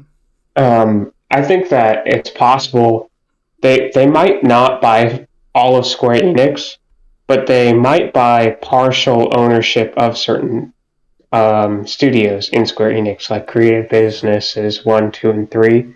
The Creative Businesses units that focuses on Final Fantasy, Kingdom Hearts, Dragon Quest, and stuff like that. And Nintendo might buy partial ownership in the studios that make the 2D games, the HD 2D games. So there's a possibility that they don't buy Square Enix entirely, but instead they buy partial ownership in studios, similar to what they did with From Software. And I think that this is likely because Square Enix is acting in a way that they seem to be shopping around either for big investment or for acquisition.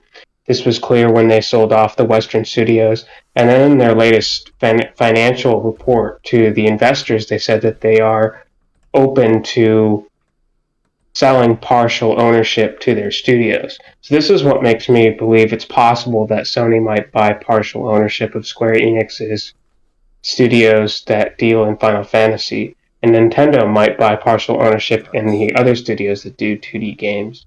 I think Pete. Yeah, you hit a good point. I think like Retro was saying that they've done exactly what they've set out to do. I think PlayStation deserve the benefit of the doubt. Like, people are very, very concerned that PlayStation are just allowing the industry to be bought whilst they sit on their asses and just do nothing, and before you know it, they'll be completely out of touch and out of business because they haven't prepared. I don't think people realize just how savvy PlayStation are to get to where they are today, from being close to being completely done and be completely under with no daddy Microsoft to fall back to, right? To be sustained by. They clawed their way back up from being originally number one to being almost like not just being obsolete and completely out of business and shutting down. Sony managed to claw their way back up to being the number one platform holder in the console space, and to be high, making the highest profit margins and revenue stream that they've ever made before in the history of Sony being Sony. I think it's incredibly naive to think that Sony don't have a clue what's happening and what's going on. And I think PlayStation will be okay. They'll continue to have these amazing exclusives, amazing games, and amazing second party deals will continue to be made. Go on, Jez.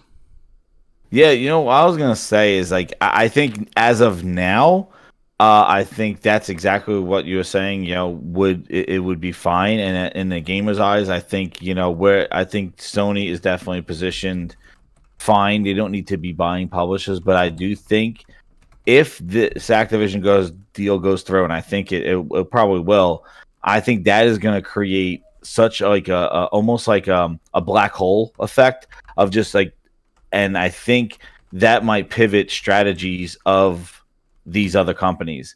It's like once this deal goes through, it's so monumental that, hey, everybody's up for grabs now. If they approve this, the CMA or whatever, they approve this $70, $80 billion deal. Hell, let's go buy EA. Let's go buy Ubisoft. And then we could have the time of a mass consolidation of like Sony just says, hey, we got to stop buying publishers now because you know what? This biggest Activision was greenlit, this purchase. We're going to have to change our strategies because everybody's going to suck up. And I think it's going to be more of the battle of who owns the IPs, not necessarily the games. It's going to be IP ownership. So it's going to be like, dude, do we get Assassin's Creed? With Bethesda, I mean, they did. They started Activision. Activision is on top of Bethesda. Let that sink in. And for people who think that Activision is a far more expensive deal purchase, but in terms of the IPs share, they got with Bethesda, I mean, all of them IPs are mass in total. If all kind of put together, you think Elder Scrolls and Fallout, and Doom. These IPs, they have insane mindshare, and all combined, that they're punching way above their weight in terms of value, in terms of what Bethesda was valued at. It's shocking to me that if this deal goes through, that Microsoft have in 2 years managed to acquire Elder Scrolls, Doom, Fallout, Wolfenstein, and Call of Duty. It's shocking when you really break it down. It's insane, and I think it's going to change. As you, Jez, Folky said the same point a few weeks ago on Company of Gamers podcast. He said that it will literally be a free-for-all open market slaughter fest. I think so. If this deal goes through, because Sony can laugh at regulators, they won't have a leg to stand on. Exactly. If they challenge Sony buying Take-Two or EA. And nobody's going to challenge them. Microsoft's not going to challenge anybody. So it's a free world. Like everybody's going to be buying everybody. Like I think it's going to have a definite fall effect, and nobody really has bringing this up to the regulatories, like in their combating of this stuff or their disapproval of it. But I think the reaction of it, because I think also Sony acquiring a lot of studios. Remember, prior to the Bethesda thing, Sony really didn't buy anybody. But prior to 2018, who was Sony buying really much? It was definitely the 2018 spree of Microsoft buying devs, and then the Bethesda thing, and Sony started announcing buying developers here and there. When would Sony use that as announcements? So that already has a ripple effect of Microsoft buying companies and buying Bethesda, that Sony locked down Bungie and all this other stuff. And now this is going to be, those may be basically like, little comets in the air. The meteor is coming for Doomsday with this Activision deal. Not saying that Microsoft is Doomsday with it, but the fallout of this, it's going to be the post-apocalyptic ever. We're going to be coming back and going like, dude, that Activision deal started this whole god. I have a joke. It goes it's like right after Microsoft bought Bethesda, if it wasn't for Bungie, it would not have been a victory. Victory, you say, Master Obi-Wan, not victory. The shroud of Xbox's PR bullshit has fallen. Begun. The acquisition wars have. Dude, there's a movie right there. Goddamn, Phil Spencer. Yeah. Acquisition wars. Damn. I call it. Order 66. I call it Console-idation wars. Consolidation. There you go, dude. It's gonna be I coined that myself. The new era. I'm proud of it. It's scary, though. It's scary. It's gonna be a bloodbath after this thing, because then nobody's sitting by and watching this happen. Yeah. But I do think that something screwy is going on with Square Enix, and I think that they are either getting bought by someone, or they are getting heavy invested by multiple different companies. That it just seems, just the way that they've been acting is very unique to how they've ever acted before, and so I think it's very possible that they might have got picked up, maybe by Sony themselves, or partially invested in. On some of the shareholders, also Sony shareholders, like some of them are on the same board, aren't they? Some of them the major shareholder. In fact, I was doing a little bit of research on this, but I haven't completed it. It was one of your links I read, to be honest. Yeah, there's a lot of the biggest shareholders of Sony are the same as the biggest shareholders of Square Enix. So we'll have to see about that. Go on, sorry. But then the other thing is, they could just buy Deviation Games if they want a competitor to Call of Duty. I think they did already. Did you And see I the think PlayStation controllers and stuff? Like, yeah, it's too obvious. I think that they're planning is if they lose if they lose Call of Duty to Xbox, they're thinking, okay, we've got 5 years, and in those 5 years we can build up Deviation Games, Firewalk, and Fire Sprite, because they have 3 different studios working on shooters. They've got Firewalk working on a shooter, they've got Fire Sprite working on a shooter, and they've got Deviation working on a shooter, and all of those 3 companies have some of the best talent from Call of Duty, from Battlefield, from Titanfall, from Mass Effect working on those games. And so I think that they're hedging their bets. Like, we got 5 years to perfect our own shooter. And that's besides if they're already making, like, who knows if they're making some of their legacy, bringing back some of their legacy games. So I think that when it comes to first-person shooters, I think they're safe. The thing that they should be worried about, Sony, PlayStation, is Western RPGs. Because Xbox has a hegemony over Western RPGs. They have Fable, they have Elder Scrolls, they have Fallout, they'll have In Exiles games, they'll have Obsidian's games. Yeah. Their Western RPG, like, they're basically the king of the Western RPG. The only way that I could see them competing PlayStation competing is if they bought Rebel Wolves, which are people that used to be part of CD Projekt Red, or if they bought Humanoid Studios, which is a group of devs that used to be part of BioWare, or if they went in with another... Dude, or did second-party deals with them, yeah. I'm going to go on a limb with something here. Let's see you guys. I'm going to go on a limb again. Okay, sorry, man. Yeah, just real quick, and then you can go. Or they'll have to go in partial with another company to get EA to get BioWare, in order to reach parity with Xbox's Western RPG or CD Projekt Red. But I don't think they're going to go with CD Projekt Red for 2 reasons. One, they want to remain a Polish company, and 2, they really burned a lot of bridges with Cyberpunk. But I think that if they were smart, they would go after a deal with Rebel Wolves and Humanoid Studios to try and counter Xbox's hegemony in Western RPGs. And I think that they're secure in the JRPGs because I do believe that they have something in the works with Square Enix, even if it's not a full acquisition.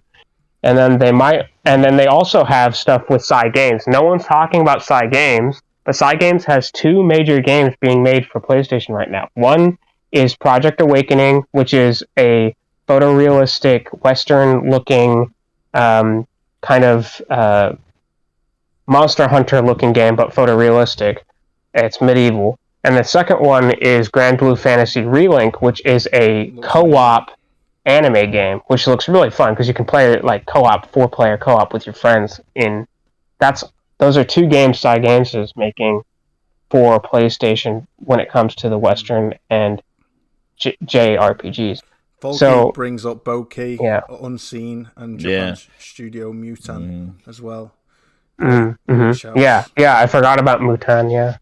What I was going to say is about going on a limb here is, like, I think the Western RPG impact, I think, is definitely kind of not as impactful as it used to be with the introduction of Elden Ring and those kind of Souls-like type game elements being put into games. I think people are liking more of that now than what Western RPGs have brought. Like, I'm not saying Fallouts are not impactful anymore, but I think the Western RPG definitely has seen its high point.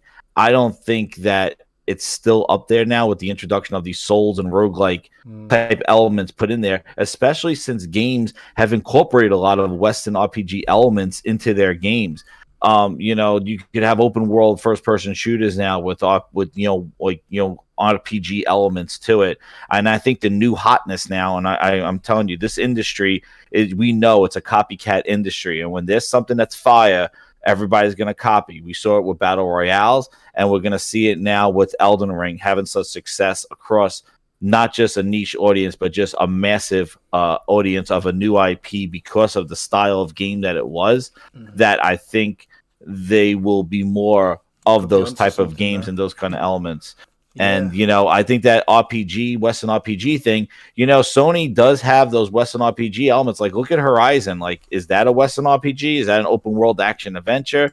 Is that something that could be like a Fallout? Like, what makes Horizon Forbidden West any different than a Fallout 4? Is it we've seen these elements there, and to have so much of a Western RPG and redundancy in Microsoft, that's why I think even their acquisitions seem redundant. I think Obsidian was the best one for them. I don't think Bethesda was. I think Obsidian was the best developer and the best one for Microsoft. I think that's their strongest one, and then followed by Ninja Theory, and then Playground Games for their racing games. We don't know about how they're going to do with Fable, but I would rank their smart purchases with Obsidian and doing that. Mm-hmm. But then you have Obsidian, who make the better Fallout game, and then you go by the guy who made Fallout.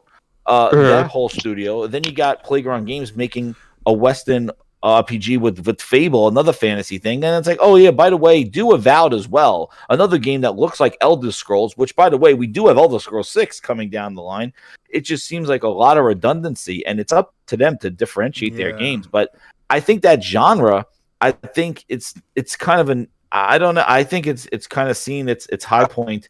And I don't know, because I think that people like the games where you can make choices, and those choices affect multiple endings in any kind of game nowadays. They could put those elements in anything. But I think that there's a huge market, because I think that there's a huge market for Western RPGs still. There's a reason why people still love Skyrim. And I was just want to ask, what is Horizon then? Horizon's not a Western RPG. No. That's an open world action adventure. It's because there's no choice, really. Yeah, Sony really does need a Western RPG where you make choices that affect multiple endings and affect the world, and that's what I'm saying. And that's why I think they really need to go after Rebel Wolves, Humanoid, or maybe go in halvesies for BioWare. Right? That's why they're getting Knights of the Old Republic. Yeah, but that game already exists. That's a remake. That's not a remake.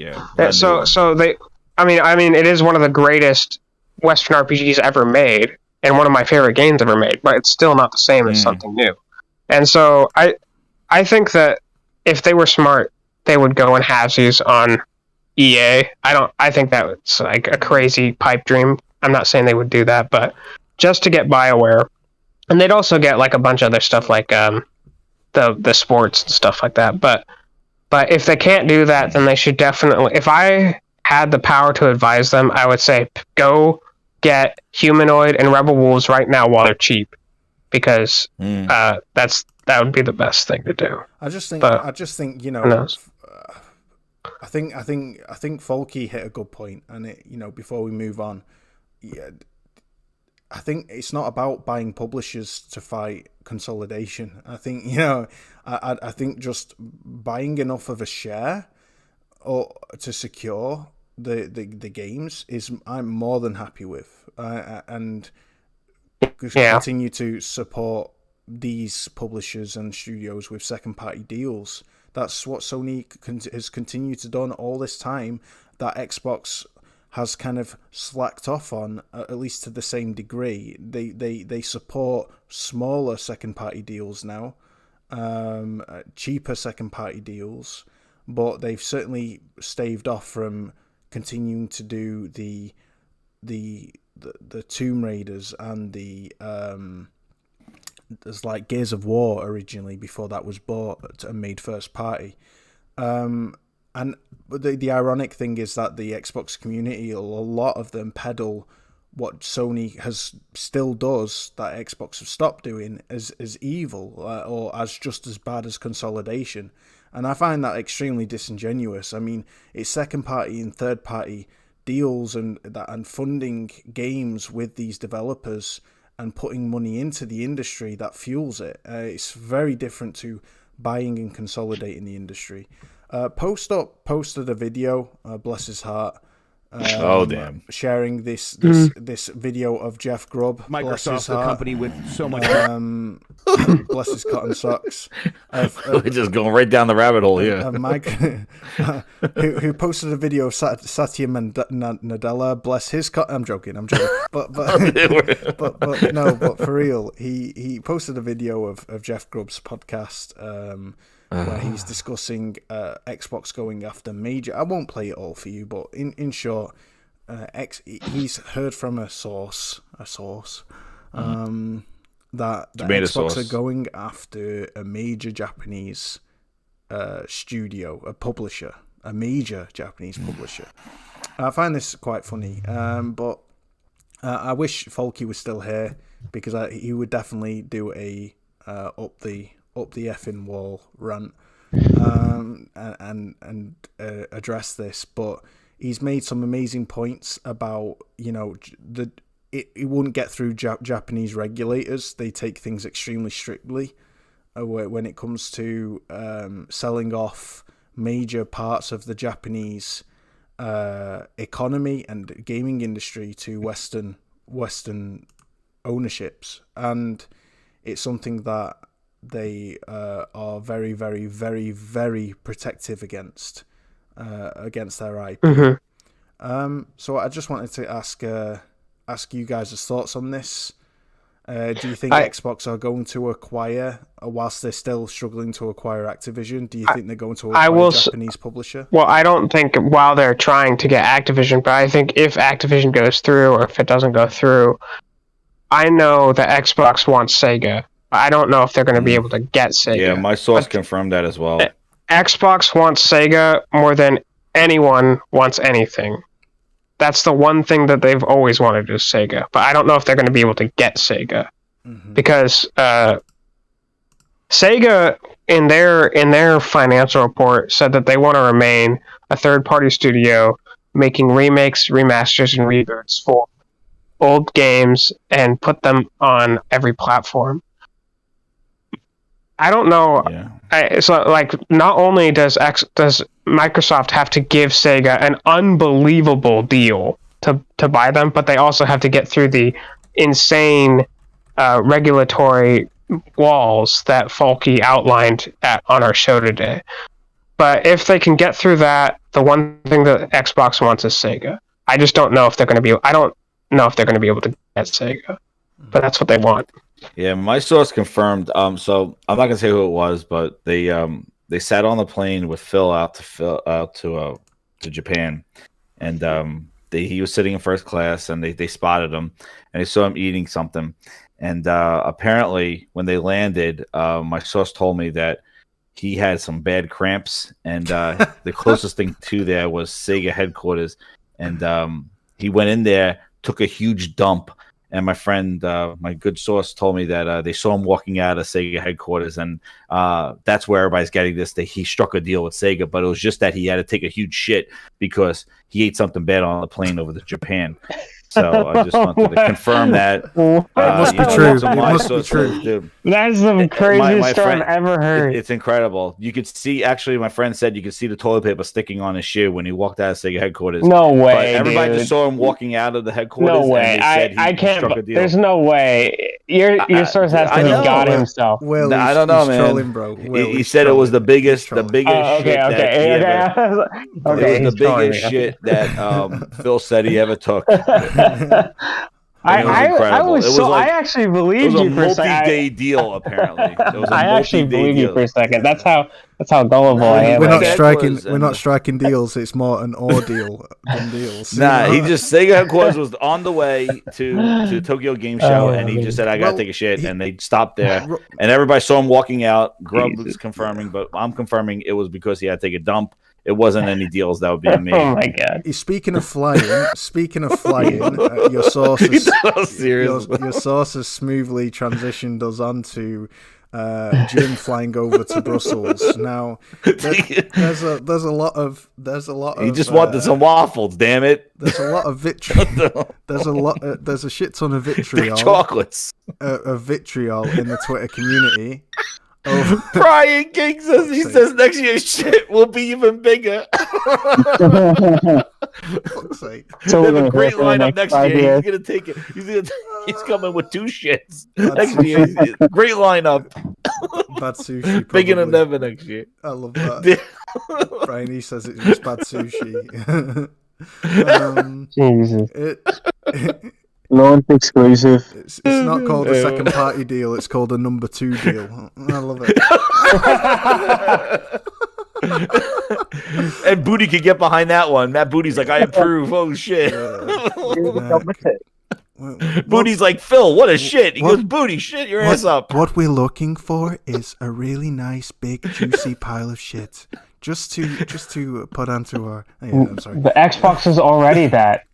Game Pass. Yeah. Anyway, we're sounding like a right fanboy mob right now, but hey, my sources confirmed it. I'm sorry. I just wanted to.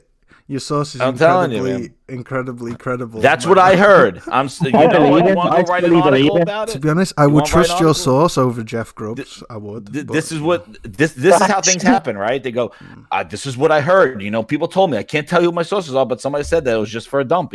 That's like, that's how the internet rolls, right? Somebody writes an article now about it. Anyway, Phil taking shit at Sega headquarters. Phil, Booty confirmed. When we said a second party deal, this wasn't what we had in mind. He's like, I went in there for a number 2. Holy crap, a second party deal with Sega. It's like, nah. Just a number 2. Just a number 2. I had to use their bidet. Do you not have toilet roll? Anyway, moving on. Jim Ryan. It's a wash. Jim Ryan was spotted sneakily. Sneakily complaining to in Brussels to regulators about Microsoft's acquisition of Activision. Let's just quickly debunk that in just literally a few minutes. We'll only cover this for because we're running out of time here. So. We're all running out of time, Willie. It's a finite thing for every one of us. I want to know who's the paparazzi chasing around Jim Ryan. Goddamn Kardashians. Well, oh no. Like he's a Scottish James Bond or something. With toilet roll. Chasing after him with toilet roll. Apparently, Jim Ryan exiting goddamn TMZ. He's like, dum dum dum. Yeah, your source confirms Phil wasn't in Brussels. He was eating Brussels. Too many of them. Jim Ryan buying chocolates in Brussels. We got him. He's meeting with the Brussels sprouts, right? Gaming TMZ. Dun dun dun. Yeah. So Phil was also in Brussels, guys. It wasn't just Jim Ryan. And oh my goodness. Evidently, I mean, we can actually see it here. This definitely sounds like a TMZ article right now. I know, but they're not friends. They were in the same tabloids over here with the Jazz tabloids. making up stories. Well, I'll just read Jim you this. Ryan. This is what it sounds like. I'll read you this quick quote. According to people familiar with the matter, Microsoft decided to not cooperate with the CMA this time because the regulator would probably accept no undertaking from the company. What does this mean? It means that by not disclosing their profits, they're trying to shield themselves from being scrutinized by the CMA as undercutting the competition, i.e. leading a loss-leading business model. So a business model that intentionally doesn't make money to basically give consumers a bargain that's too good to be true, to take them away from business models that are profitable, that are sustainable, because they've got the reserves to do it. This is no different, again, to how these one or two handful of devs who praise Game Pass, saying that they got a really good deal out of it. Well, yeah, they would want them to go to the media and say that, and they would pay them that, but they're paying them at a loss, and it's not Game Pass's profitability that's giving those devs that payout. It's Microsoft taking a loss to push this basically to push this model onto consumers for consumers to go to Game Pass. It's a loss-leading model, and this is why Xbox are not cooperating in disclosing their financials and their profits, because they know it will look like they're undercutting, i.e. antitrust. To illustrate, say a small business was providing a great service to the community. Communities would buy products from this business, but suddenly a rich man with a shitload of money who's in last place comes along, opens up his own business, buys all the suppliers, and then gives his products away for nothing. And he burns through money doing this, but the consumers get free shit. So they go away from the business that they normally would pay and have custom with, and they start lapping up these products, these competitive products from this other company, but at this company's expense. That's literally called antitrust, because the company will do that, burning through their reserves. The rich man burns through his reserves until the competing company cannot run anymore, because they can't compete by giving away their shit for nothing. That's not competing. That's literally sacrificing and burning through reserves to try and stay open because this other company can do it for longer. That's literally antitrust, and that's called undercutting. It's putting a stranglehold on the market. Exactly, and that's what, in essence, Game Pass. It's well, I can't say it for a fact, but the fact that Xbox hide their profits, even from the FTC and the CMA, says freaking everything, right?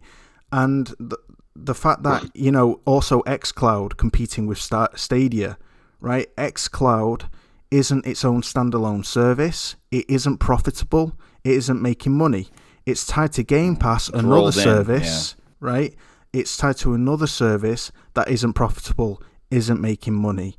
It's being funded by Microsoft as it's burning through reserves. But what it's doing is it's making other competing platforms like Stadia not feasible, because who would pay to actually have cloud gaming? Very few. It's not a feasible market right now to push cloud gaming as its own standalone service, which Stadia tried to do. And what Microsoft are doing is they're very cleverly, it's very clever, but extremely rogue, are undercutting basically every competitor that comes along. And Phil Spencer was in Brussels as well as Jim Ryan. So there's a narrative saying that Jim Ryan has gone crying to the regulators, but actually it's more likely than not that the regulators in Brussels wanted to speak with Jim and with Phil, because it says here in this article, as one competition lawyer said, it was almost impossible for Microsoft to move away from the in-depth investigation at this stage. On top of that, regulators in Brussels also want to expand their investigation. Microsoft is expected to file its case in Brussels in the coming weeks, which would be followed by prolonged EU probe. So this narrative going around at the moment that Jim flying over to Brussels to complain to regulators, and a lot of Xbox fanboys are running with this, as well as journalists who should know better, like game industry journos with a clear Microsoft bias. Well, they're kind of missing the point here. Both companies are being inquired, and one is being probed. But when this kind of acquisition affects major gaming platforms, they will be reached out to. They will be communicated with, and they will speak with these regulators. So I just wanted to kind of lay that down and explain. I mean, I have a source as well. I call him Mr. Anonymous. He doesn't want to be shown. He was going to come on the show tonight, but he doesn't want his voice being recognized either, out of respect for his position. You use a voice disguiser. Yeah. A silhouette. Haven't figured that we haven't got your technology yet, Jez. Your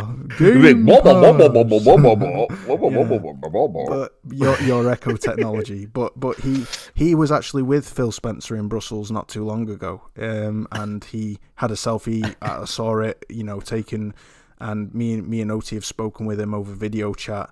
And, you know, he said that basically Phil and Jim are both in Brussels speaking with regulators because they've been, in essence, summoned to Brussels to discuss with the regulatory bodies this acquisition and how its impacts as this investigation goes forward. So I just wanted to lay that down. It's not just Jim. This is sounding like goddamn. You ever see that show Cheaters with Joey Greco? Like, we have a gentleman meeting with this woman in an alleyway. They go back to his place. He who must not be named, Mr. Anonymous. Mr. Anonymous. But it seems Cheaters, like, to be honest, Joey Greco. To be honest, Xbox have enough on the plate right now, trying to get this deal with Activision to go through. I just want to show everybody this. Yeah. It's pretty shocking, and I love William's thoughts and Jez's thoughts as well as Retro's on this as well. 2 years ago, Xbox targeted Google as their main competitor, right? 1 year later, Google Stadia says Microsoft's aggressive acquisitions have made it uncompetitive and they shut Stadia studios down. This is from the Red Dragon, shout out to him. 1 year later, Stadia announces they are shutting down completely. You know this article? Yep. I'll show you this quick article that's been making the rounds on Twitter recently. Bethesda acquisition by Microsoft factored into Stadia studio shutdown. Yeah, this was written in February 17th, 2021, right? This was written over a year and a half ago, right? This isn't talking about Stadia's recent close completely. This happened way before, where after the Bethesda acquisition, Google Stadia shut down its studios.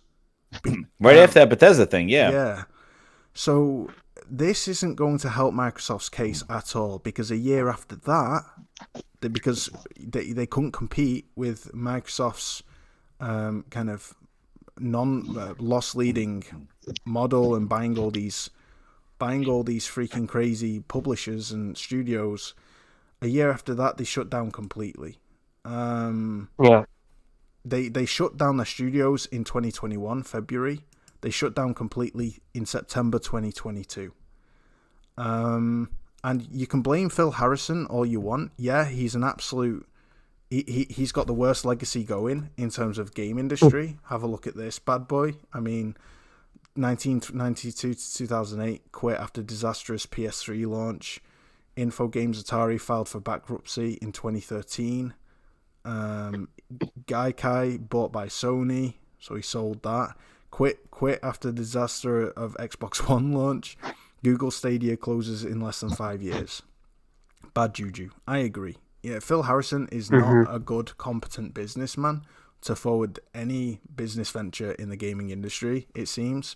But even if Stadia was dead on arrival, and it wasn't because of Microsoft that Stadia failed, it didn't help what Microsoft did at all, and it was a contributing factor. It would have probably still closed had Microsoft not done this, but that's not the point. It paints a very, very bad picture for Microsoft. It adds weight to the CMA's claim that this Activision purchase could very much block out new entrants into the competition, and that's exactly what this, in essence, was doing. Go on, Will. I just, from my perspective, it seems antitrust to me that they are providing games on a service that is, for all intents and purposes, free. It's not technically free, but it's practically free. In a way that is so cheap and so undercutting the competition that is actually impossible to compete with. The reason they can do it is because Microsoft has basically infinite money, and so no one else can do it. And even Google has the same amount of infinite money as Microsoft, and even they couldn't compete at the same level as what Xbox is doing with Game Pass. And if even Google themselves could not compete with Xbox, then no one can. And so at that level, I mean, at that price, and for a service. And so in my mind, that proves to me that I'm not the regulatory body, but if I was the regulatory body, I would be convinced that that's anti-competitive. Or that's antitrust. That's definitionally antitrust. There is nothing about it's not a monopoly model that's profitable right now. Nothing. Yeah, it's not profitable. It's entirely everything that Xbox is doing, Game Pass is doing, is losing money. Anyone who tells you that it's making money is lying to you. It's not making money. I guarantee you, there's no way in hell that it's making money. Mm-hmm. It's just not possible. The numbers do not add up. Yeah. So, yeah, I believe. I literally, go ahead. I literally said in response to somebody who was saying that, you know, consumers love Game Pass, so what does it matter? And I said, of course it's beloved by customers. If a super rich business gives its products away at a loss, consumers will love it. Consumers will love it for as long as they do it. But it's at the detriment to other businesses which can't afford to compete at a loss. And you know, this is the point that they're not getting. And when he finally kind of admitted to, all right, I get that. And I said, you know, kudos for being relatively intellectually honest, although he did double down again afterwards. He I said to him, consumers will love a product that's free, but when competing businesses that can't compete at a loss close down, those prices will shoot right back up. Xbox hide their losses because they'll become a monopoly. Yeah, exactly. And once they become a monopoly, then they can raise people don't realize they already tried to increase the price of Game Pass, and the only reason it was stopped is because of public outcry. Now imagine if Xbox got their way and they actually dominated the industry and all the competition was swept away. They would eventually increase the price because there's no way, because eventually they have to become profitable. Because even Microsoft, with all the infinite money they have, still shut down Mixer, and that lost money. Yeah, she'll shut down their Windows business, their cell phone business. Shut down Nokia after they purchased Nokia. They shut down the whole goddamn. They killed Nokia basically. Nokia was doing fine making phones, and then Microsoft bought them, made some great phones, and then they shut down the whole thing. I remember Satya walking alongside with the guy at Nokia, and he threw him in a ditch. Mm-hmm. Aaron, we understand that Microsoft didn't really kill Google, but it's the fact that Google had infinite money and they still couldn't afford to continually undercut and lose money on Stadia. That's the point. Like Microsoft is doing with Game Pass. Because you think about it, it's a lot of the Microsoft's approach is kind of, like I said, it's buying IP. So, like, if Stadia was going to compete and say, we're going to try to get a Call of Duty in Stadia, they would have to go through their competitors to try to get that game on their platform. And they have to, and now there's a biased party going, well, we have our streaming service and you have yours. Like, is Microsoft going to put their games on somebody competitor's streaming service? They'll put their game on another console, maybe, but they're not going to put it in a direct competitor with their cloud. So now they have all this IP with Bethesda, with Call of Duty, even if these games, and now as a streaming service like an Amazon or Google, they are now kind of cornered in the corner because Microsoft is scooping up all this stuff. And they said it back at that interview in 2019.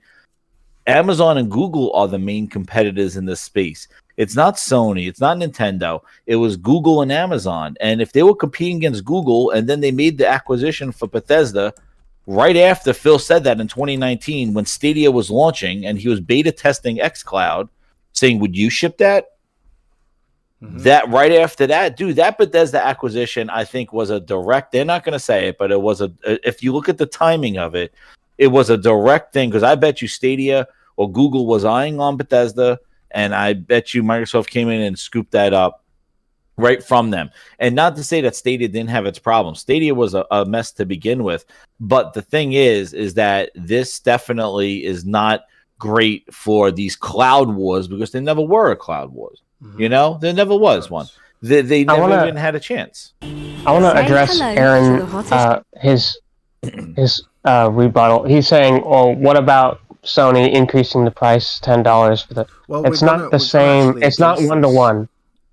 It's not 1-to-1, Aaron. I'll try to explain this.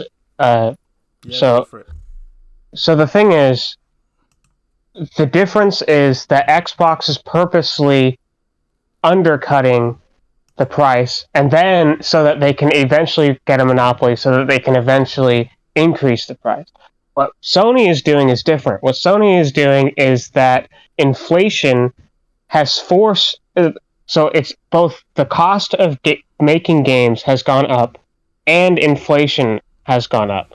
And so what this means is if the price of games matched inflation, it wouldn't actually be $70. We would be paying $100 or $120 for our games. Just if we were matching, his entire point though is literally flawed in the sense that raising the price of a product is completely the opposite to giving a product away for nothing to undercut the competition. Yeah. He was saying, well, how is that undercutting? What he was saying is, Xbox was going to increase the price of Game Pass, and he was saying that's similar to Sony increasing the price of games to $70, and I'm explaining that's not the same, because in Xbox's case, in Sony's case, $60 was profitable, but inflation and the cost of gaming has increased such that in order to try and keep parity, they had to increase the games. And they're still losing comparatively, because if they wanted to match what has happened in terms of inflation, then the cost of games would be at $100 to $110. The value of games, the cost of games compared to the cost to the consumer of games compared to the cost to make the games, and inflation. Well, Aaron's is still outweighed. He's saying, is still outweighed by facts. He's saying inflation didn't impact Xbox, Nintendo, no way near as much Xbox, fella. Like, if the inflation has impacted the yen whilst the dollar is actually increasing in value. Yen was the dollar has increased in value by 20%, and the yen has decreased in value by 20%. So it's like a 40% difference. Yeah. And it used to be, for like 10 years, the yen used to be 100 yen was equal to $1. It was always, if you take off 2 zeros of a yen, of your yen amount, that's how much it would be in US dollars. So for the longest time, if you had 100 yen, that equals $1. Now, $1 equals 144 yen. Yeah. So the value of the yen has dropped dramatically, and that is besides, and that's just the value of the currency. That's besides inflation, and inflation has to do with the cost of materials and all that. That is besides the cost of producing these giant games has gone up. So it's not a one-to-one comparison. Against them. It's a completely different. Yeah. Bull, I got something for you, Right? You want to hear this? I just found this stuff. I just want to quickly bounce off Will's point, and then you go for it, Jez. But you need to, right? So, Aaron, you need to use your ears and engage, right? Unless you're trolling and you're adamant to kind of be ignorant to what's being said and just double down with false equivalencies and Kathy Newman, so you're saying kind of reflections. I understood that reference. Yeah. Who are you, Kathy Newman? You know, it's like, come on, let's be real here, right? You need to appreciate something. Everything for Sony has risen in cost exponentially, like more than 40%, because demand of their products is higher, so they're having to make more at a greater loss than Xbox. And completely, especially when you consider that the yen and the dollar have parted by 40%, where the yen is weaker. You know, 1 to 144. $1 is 144 yen now. It used to be $1 is 100, as Will said. But you got to appreciate this, right? Sony have only increased the PS5 price by 8% in everywhere but US regions, right? By 8%. That's it, right? They've secured the new TSMC APUs to 6 nanometer from the 7, which basically increases an overall efficiency of 12% less overall cost in development, right? So they've managed to reduce the costs and each chip is basically 20%. They can make 20% more chips at the same cost. So they're doing everything they can to counteract inflation without it impacting the consumer too egregiously.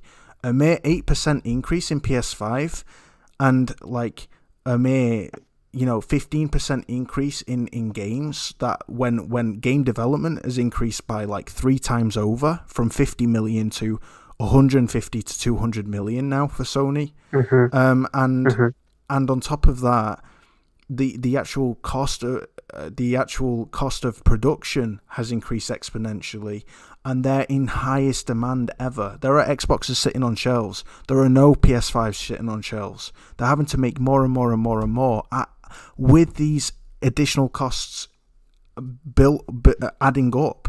So when you factor in all of that and you see how Sony is trying to counteract inflation with these new innovative redesigns of the PS5, with the new APU, TSMC APU being shrunk down to basically being 20% more efficient in terms of production, reducing overall costs of production by 12%.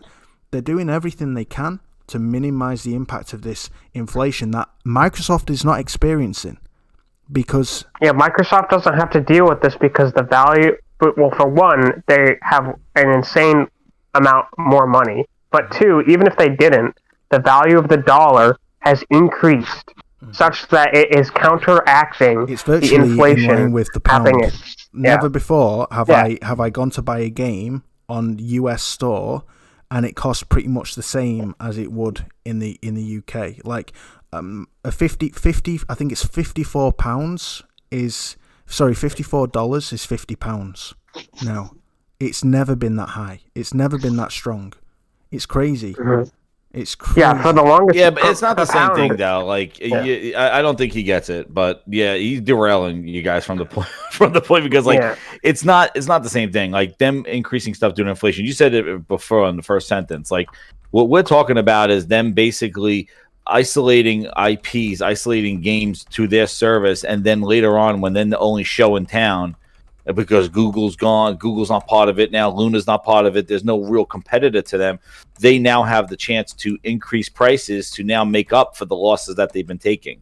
And that is nowhere near the same thing as increasing the price $10 or friggin' $50 on consoles during inflation, when everything but gas is going up in price. So it's not the same thing at all. Yeah. And and Sony making this is nowhere near. That's not monopolistic. PlayStation is only increasing the prices because they have to. Yeah, PlayStation is only increasing prices because they have to, whereas Xbox is purposely decreasing the prices to a point that is impossible to be sustainable, just so that they can eventually destroy all competition, so that they can increase the prices eventually to be profitable. That's the difference. And now back to the point. Sorry, now Jess, to the point. What I wanted to say about this whole point here is that we're talking about the Stadia stuff, and enough of this deflection stuff. What he's trying to do here, but like with the Stadia stuff, is that they were saying like the Bethesda thing kind of got them shaking in their boots. Now I said Stadia had some issues. It had a lot of issues. They were dead on arrival, especially when the Mothman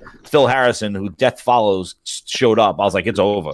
But the thing is that I was just clicking around when Phil Spencer said that Google and Amazon were their main competitors, not Sony and Nintendo. When he was on that whole high horse in 2019, right, about this whole Google and Amazon, they can't get into the gaming business. We're protecting the console dudes because Google and Amazon are coming in and going to take over everything. Well, hear this. I was clicking around and actually Activision Blizzard had a deal with Google to use Google Cloud for their games and competition moving forward in 2020, in February 2020. And after that agreement went through, Activision pulled all its games off of NVIDIA's GeForce Now cloud, which is still around. And they pulled their games off of that because of the partnership with Google. And they said Overwatch and Call of Duty, and this is all on Polygon here. They said Overwatch and Call of Duty leagues moved to YouTube, an exclusive Google deal that Google Cloud will also serve as the infrastructure for Activision and Blizzard online games. And they pulled this stuff off of GeForce. This was all in 2020, right? And What's interesting is that look who the two places that Microsoft targeted. Activision, with one of these things. Like, this is a battle against Google. Holy shit. It is a battle against Google. Google had partnerships with Activision Blizzard in 2020 to use Overwatch and Call of Duty leagues. And if you look at when you're going through this stuff, and they said in 2020 in February, they pulled their games off of the other streaming services. And NVIDIA said here, they go, quote, per their request, please be advised Activision Blizzard games will be removed from the service. While unfortunate, we hope to work together with Activision Blizzard in these games more in the future.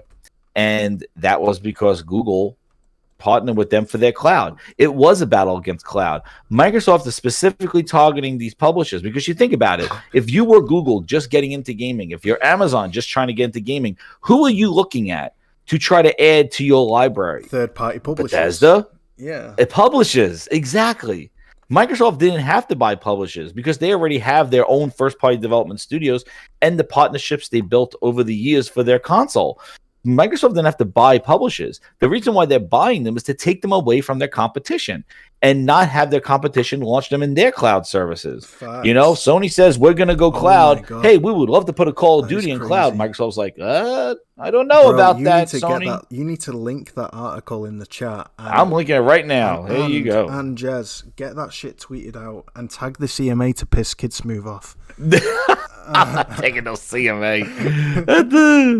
But I'm just saying, like, they are targeting specifically these publishers to lock them away from their competition. Because if it was just about games, this would have not been a deal. Like, they probably could have spent half, not even 10% of that $7 billion and got Call of Duty exclusively on Xbox for a year. Or even in Game Pass. They probably could have paid Activision for that. They probably pay a lot of money. Not $70 billion, but they'll do something. That is a find. That is a find, bro. But isn't that crazy? You just go back, man. Phil Ness leads you down the rabbit hole. And he said here, his quote here was, when you talk about Nintendo and Sony, we have a ton of respect from them. But we see Amazon and Google as the main competitors going forward, Spencer told the newly launched tech site Protocol. That was his quote. That shit is nuts. I can't believe that Activision Isn't that crazy? and Google entered into an exclusive partnership.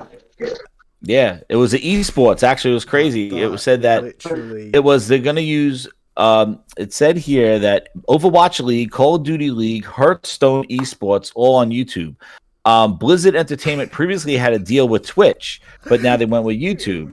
And it says as part of the deal, Activision Blizzard online games will also employ Google Cloud to deliver superior low-latency player experiences, according to a joint news release from the companies. And it says the expanded relationship will use Google's worldwide cloud services to offer optimal personalized interactions as Activision Blizzard can tap into Google's cloud AI tools to offer curated recommendations for in-game offers and differentiated gaming experiences. The multi-year deal also means Blizzard Entertainment's Overwatch League has a new home. While the first two seasons of esports will be on Twitch, Google was getting it starting February 8th. There you go. Google and Activision had a deal just in February 2020. And when did the deal? That is shit shocking. Oh my god, this needs to get tweeted out. This is crazy. My sources, my two goddamn eyeballs. Bro, dude, it's all here. Bro, it's all on the internet. That was a find. My sources, my two eyeballs. That's it. So my two eyeballs. are going to get that shit tweeted out big time. That is nuts. I cannot believe that. So, guys, isn't that crazy? Jez, what an absolute staunch over find, bro. That shit's crazy. I'm well impressed. Good shit. Good shit. Yeah, you should be a private investigator. Dude, I'm good at research, dude. That's why that Phil Ness can't get past me. It's horse shit. Yeah. Guys, it's been a hell of a show. We had more to talk about, but it's getting late, and it's been almost 3 hours. And, but I think let's finish on that, bro. That was insane. And... Guys, you get reading that article. Jez tweeted it out. I didn't tweet it out. I just put it in your chat because I'll post it again in the chat. Your viewers are more important than Twitter, right? Yeah, I posted it in the chat as well. The company of gamers are more important than Twitter. Yeah, everybody's like losing their shit in the chat, going, "That's crazy." There's the Polygon. It's all in Polygon. Like, it's all here. Even honestly, I'm surprised Polygon haven't removed that article, like in an attempt to kind of hide it. It happened, dude. It happened. It was. I didn't even realize it. I was just clicking around, and I saw that they moved their stuff of GeForce, and I was like. Yeah. Because it was this cloud thing. And, and the thing is about the Stadia stuff, and I was saying this before, like, the fact that you were saying, like, Google has all the money and is getting out of this whole thing entirely. I think it also stems from the thing that I don't think there's a huge demand there. And I know B-Rap on Wooly on podcast yesterday with Crossfire was like going like, this is the future and stuff. But let me tell you something. Gaming, we talked about Elden Ring and things like that. Like gaming is they jump on trends. When VR was coming out, everybody had a VR handle. Everybody was on the VR bandwagon. Everybody had something VR. Same thing with the internet. When internet gaming was a big, everybody had some sort of multiplayer. You don't see that kind of everybody jumping on that cloud gaming stuff. You don't see that subscription stuff jumping on everybody like, whoa, we're going to start up, throw my game on a streaming service. Like, why is Ubisoft not streaming to your TVs all of a sudden? Yeah. Nobody really jumped on it. This thing didn't start this year. We've been talking about this since 2018, 2019. But even before that, cloud gaming existed. And the last point I just want to make about cloud gaming is that I think all of them, everybody is doing it wrong. They should have showed cloud gaming and as a way to try to get better experiences for us. Maybe making like how that whole Crackdown promise never came to, but like using cloud to make our games better, using streaming like SharePlay, where I could send a game to you, you could try it out over the internet, see if you like it, and then maybe buy it. Doing things like that and going that way with cloud gaming to get us introduced to this kind of idea of streaming games to other people and accessing games like that would have been a better approach instead of them trying to go right to, we're selling your games, you're going to cell phones, which with all the friggin' controllers on phones and stuff. They tried to get to the end game before trying to get the slow migration to us accepting cloud gaming as something that can make our games better, then opening it up to the masses. They went right to the masses who people don't even care.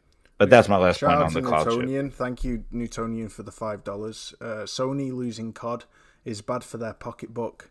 I think in return, Sony should invest heavily into DICE, EA, or buy them for their sports Battlefield, Titanfall IP. It's interesting that EA have literally spoken out about their interest on being a direct competitor, a platform competitor to Call of Duty. It's kind of cute. I do prefer Battlefield overall as an IP, but I know that it has nowhere near the mindshare as Call of Duty. However, I like Battlefield more, but not the latest iteration. However, in regards to their pocketbook, you're looking at 5% of their annual revenue, which, I guess that is a lot. 500 million a year, like at a rough estimate. That's Faulkner's estimate, who's a financial analyst.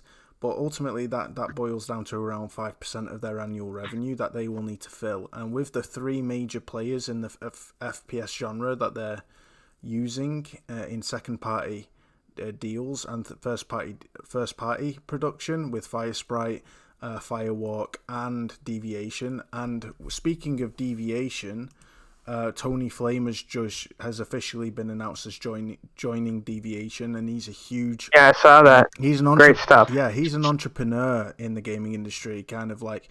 He's spearheaded some of the best-selling first-person shooter games and some of the most technically impressive, ambitious titles going. He's a huge get, so... Deviation are onto a winner, it seems. They've just made CEO their previous game director, so like everything seems very, very kind of in sync and in tune, and like they're all kind of, even their CEO knows the game that they're making better than easily as well as the developers themselves, because he's the lead game director. So what does that tell you, right? It tells you Deviation know what the fuck they're doing.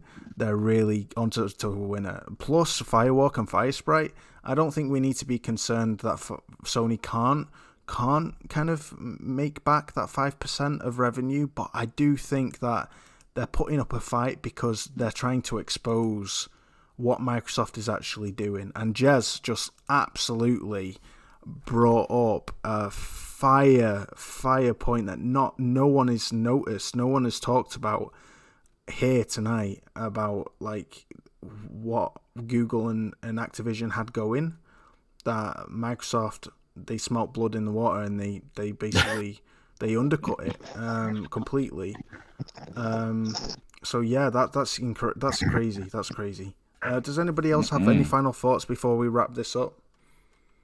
I would just end it on a happy note. Keep an eye out on all the gaming news, because it looks like a showcase is coming soon, because there's a lot of trailers out there of games that are completed, that have not been shown off yet, that are done and ready to be shown. So there will be a showcase or a state of play sometime this year, and we know that they just stated today that Final Fantasy XVI's next trailer will be this month. That might be at a showcase, or it might just be an independent trailer. Who knows? But if it's for a showcase, then there's a bunch of games that are going to be amazing, and they're going to blow your socks off, and you guys are not ready for how amazing the games that are about to be announced are. So that's awesome.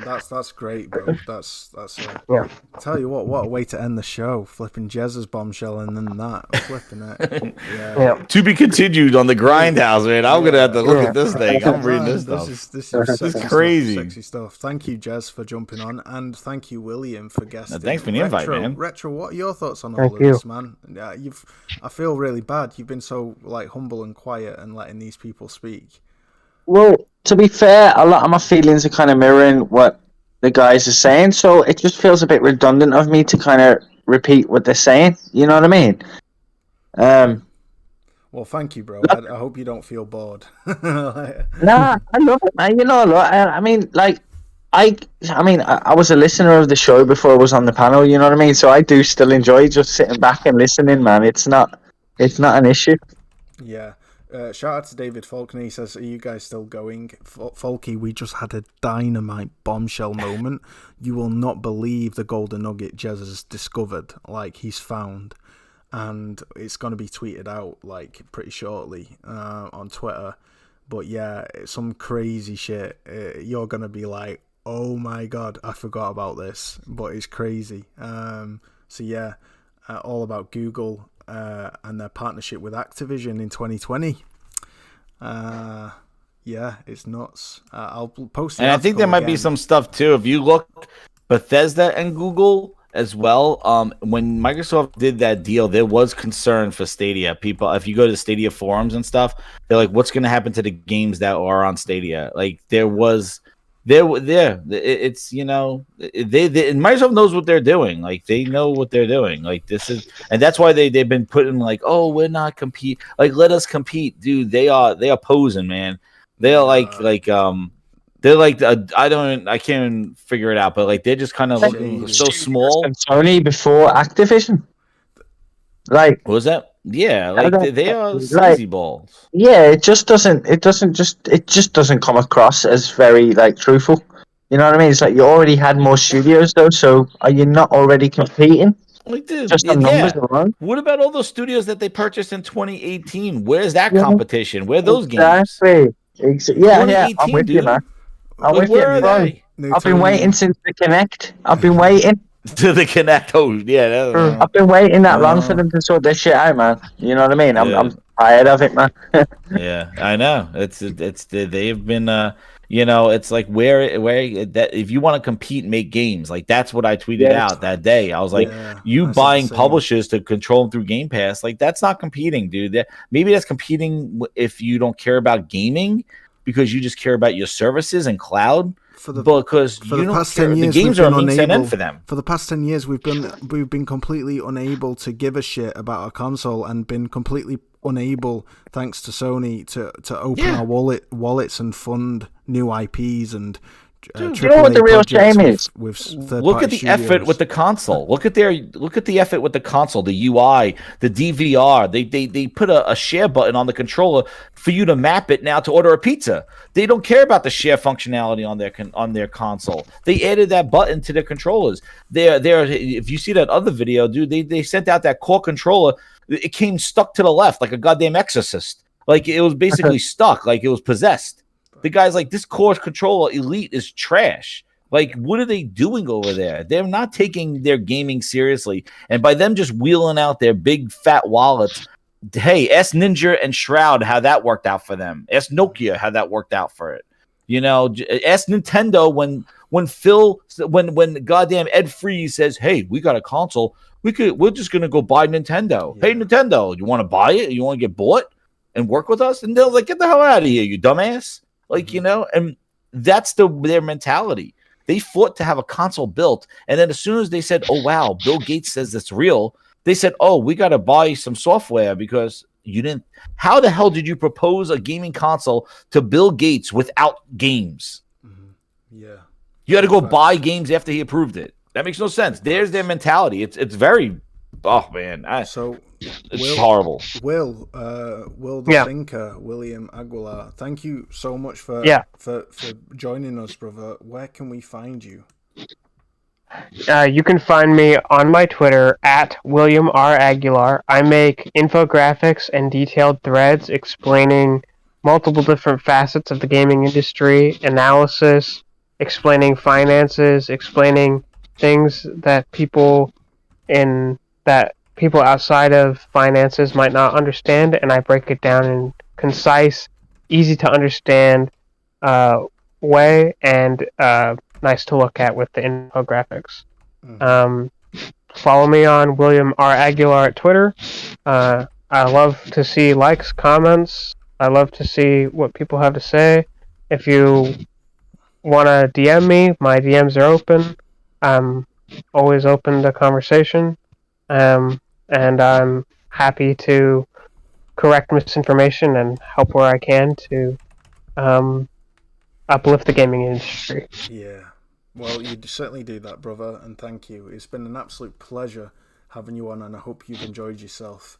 Jez? Yeah, it's been great. Thank you. Oh, pleasure. Jez, brother, thank you for jumping in. It's been an absolute thanks for the show, invite. And it's just been awesome that you could join us. Where can we find you? Congratulations on 1,000 subs, man. Awesome work that you're doing here. Hit that like button, everybody. Get them up to 100 likes. And this is awesome. Thank you again for the invite. I'm glad I had some time on the weekend. You know, I'm making up for I was going to film earlier in the week, and also we didn't have the Salty podcast, dude. So definitely, I'm glad that we were able to catch up this week. And you can follow me over at Jez7780 GMG grinds my gears over on the YouTube, and then same thing, Jez7780. Gaming Grindhouse over on Twitter. But yeah, I do my shows on Monday nights. I've been doing them on Tuesday and Friday now but Monday is when it is, and I should get back to that this week. We're probably gonna be talking about this articles and just everything else that's been going on. So tune in there, everybody, and hit that like button on your way out. Facts. Have a good weekend. Thank you. And a pleasure speaking with everybody else on the panel too. Awesome meeting you guys. Yeah, it's been awesome, man. Honestly, you and Folky, you had a grind my gears up the fucking wall moment, and that's what I'm going to call it. You ground your gears up the fucking wall because both of you have your rants and it's grind my gears and grind my Aussie gears. Yeah, and it was just honestly, bro, it was like magic. It was just like a catalyst of incredible, beautiful things happening. It was sweet. If you're fans of gaming, this stuff will get under your skin, and that's where that's what everybody that I interact with feels maybe not as loud as me, but feels the same way because this is not gaming. This is just. I just want to say, not. The focus has shifted so much; it's ridiculous. I just want to say on the internet before we get Retro's outro. Thank you so much, everyone in the chat for tonight. You have all been so lit. Your support is unbelievable. You have no idea how much we as a panel appreciate you. Thank you so much for all your kind super chats and contributions to the show.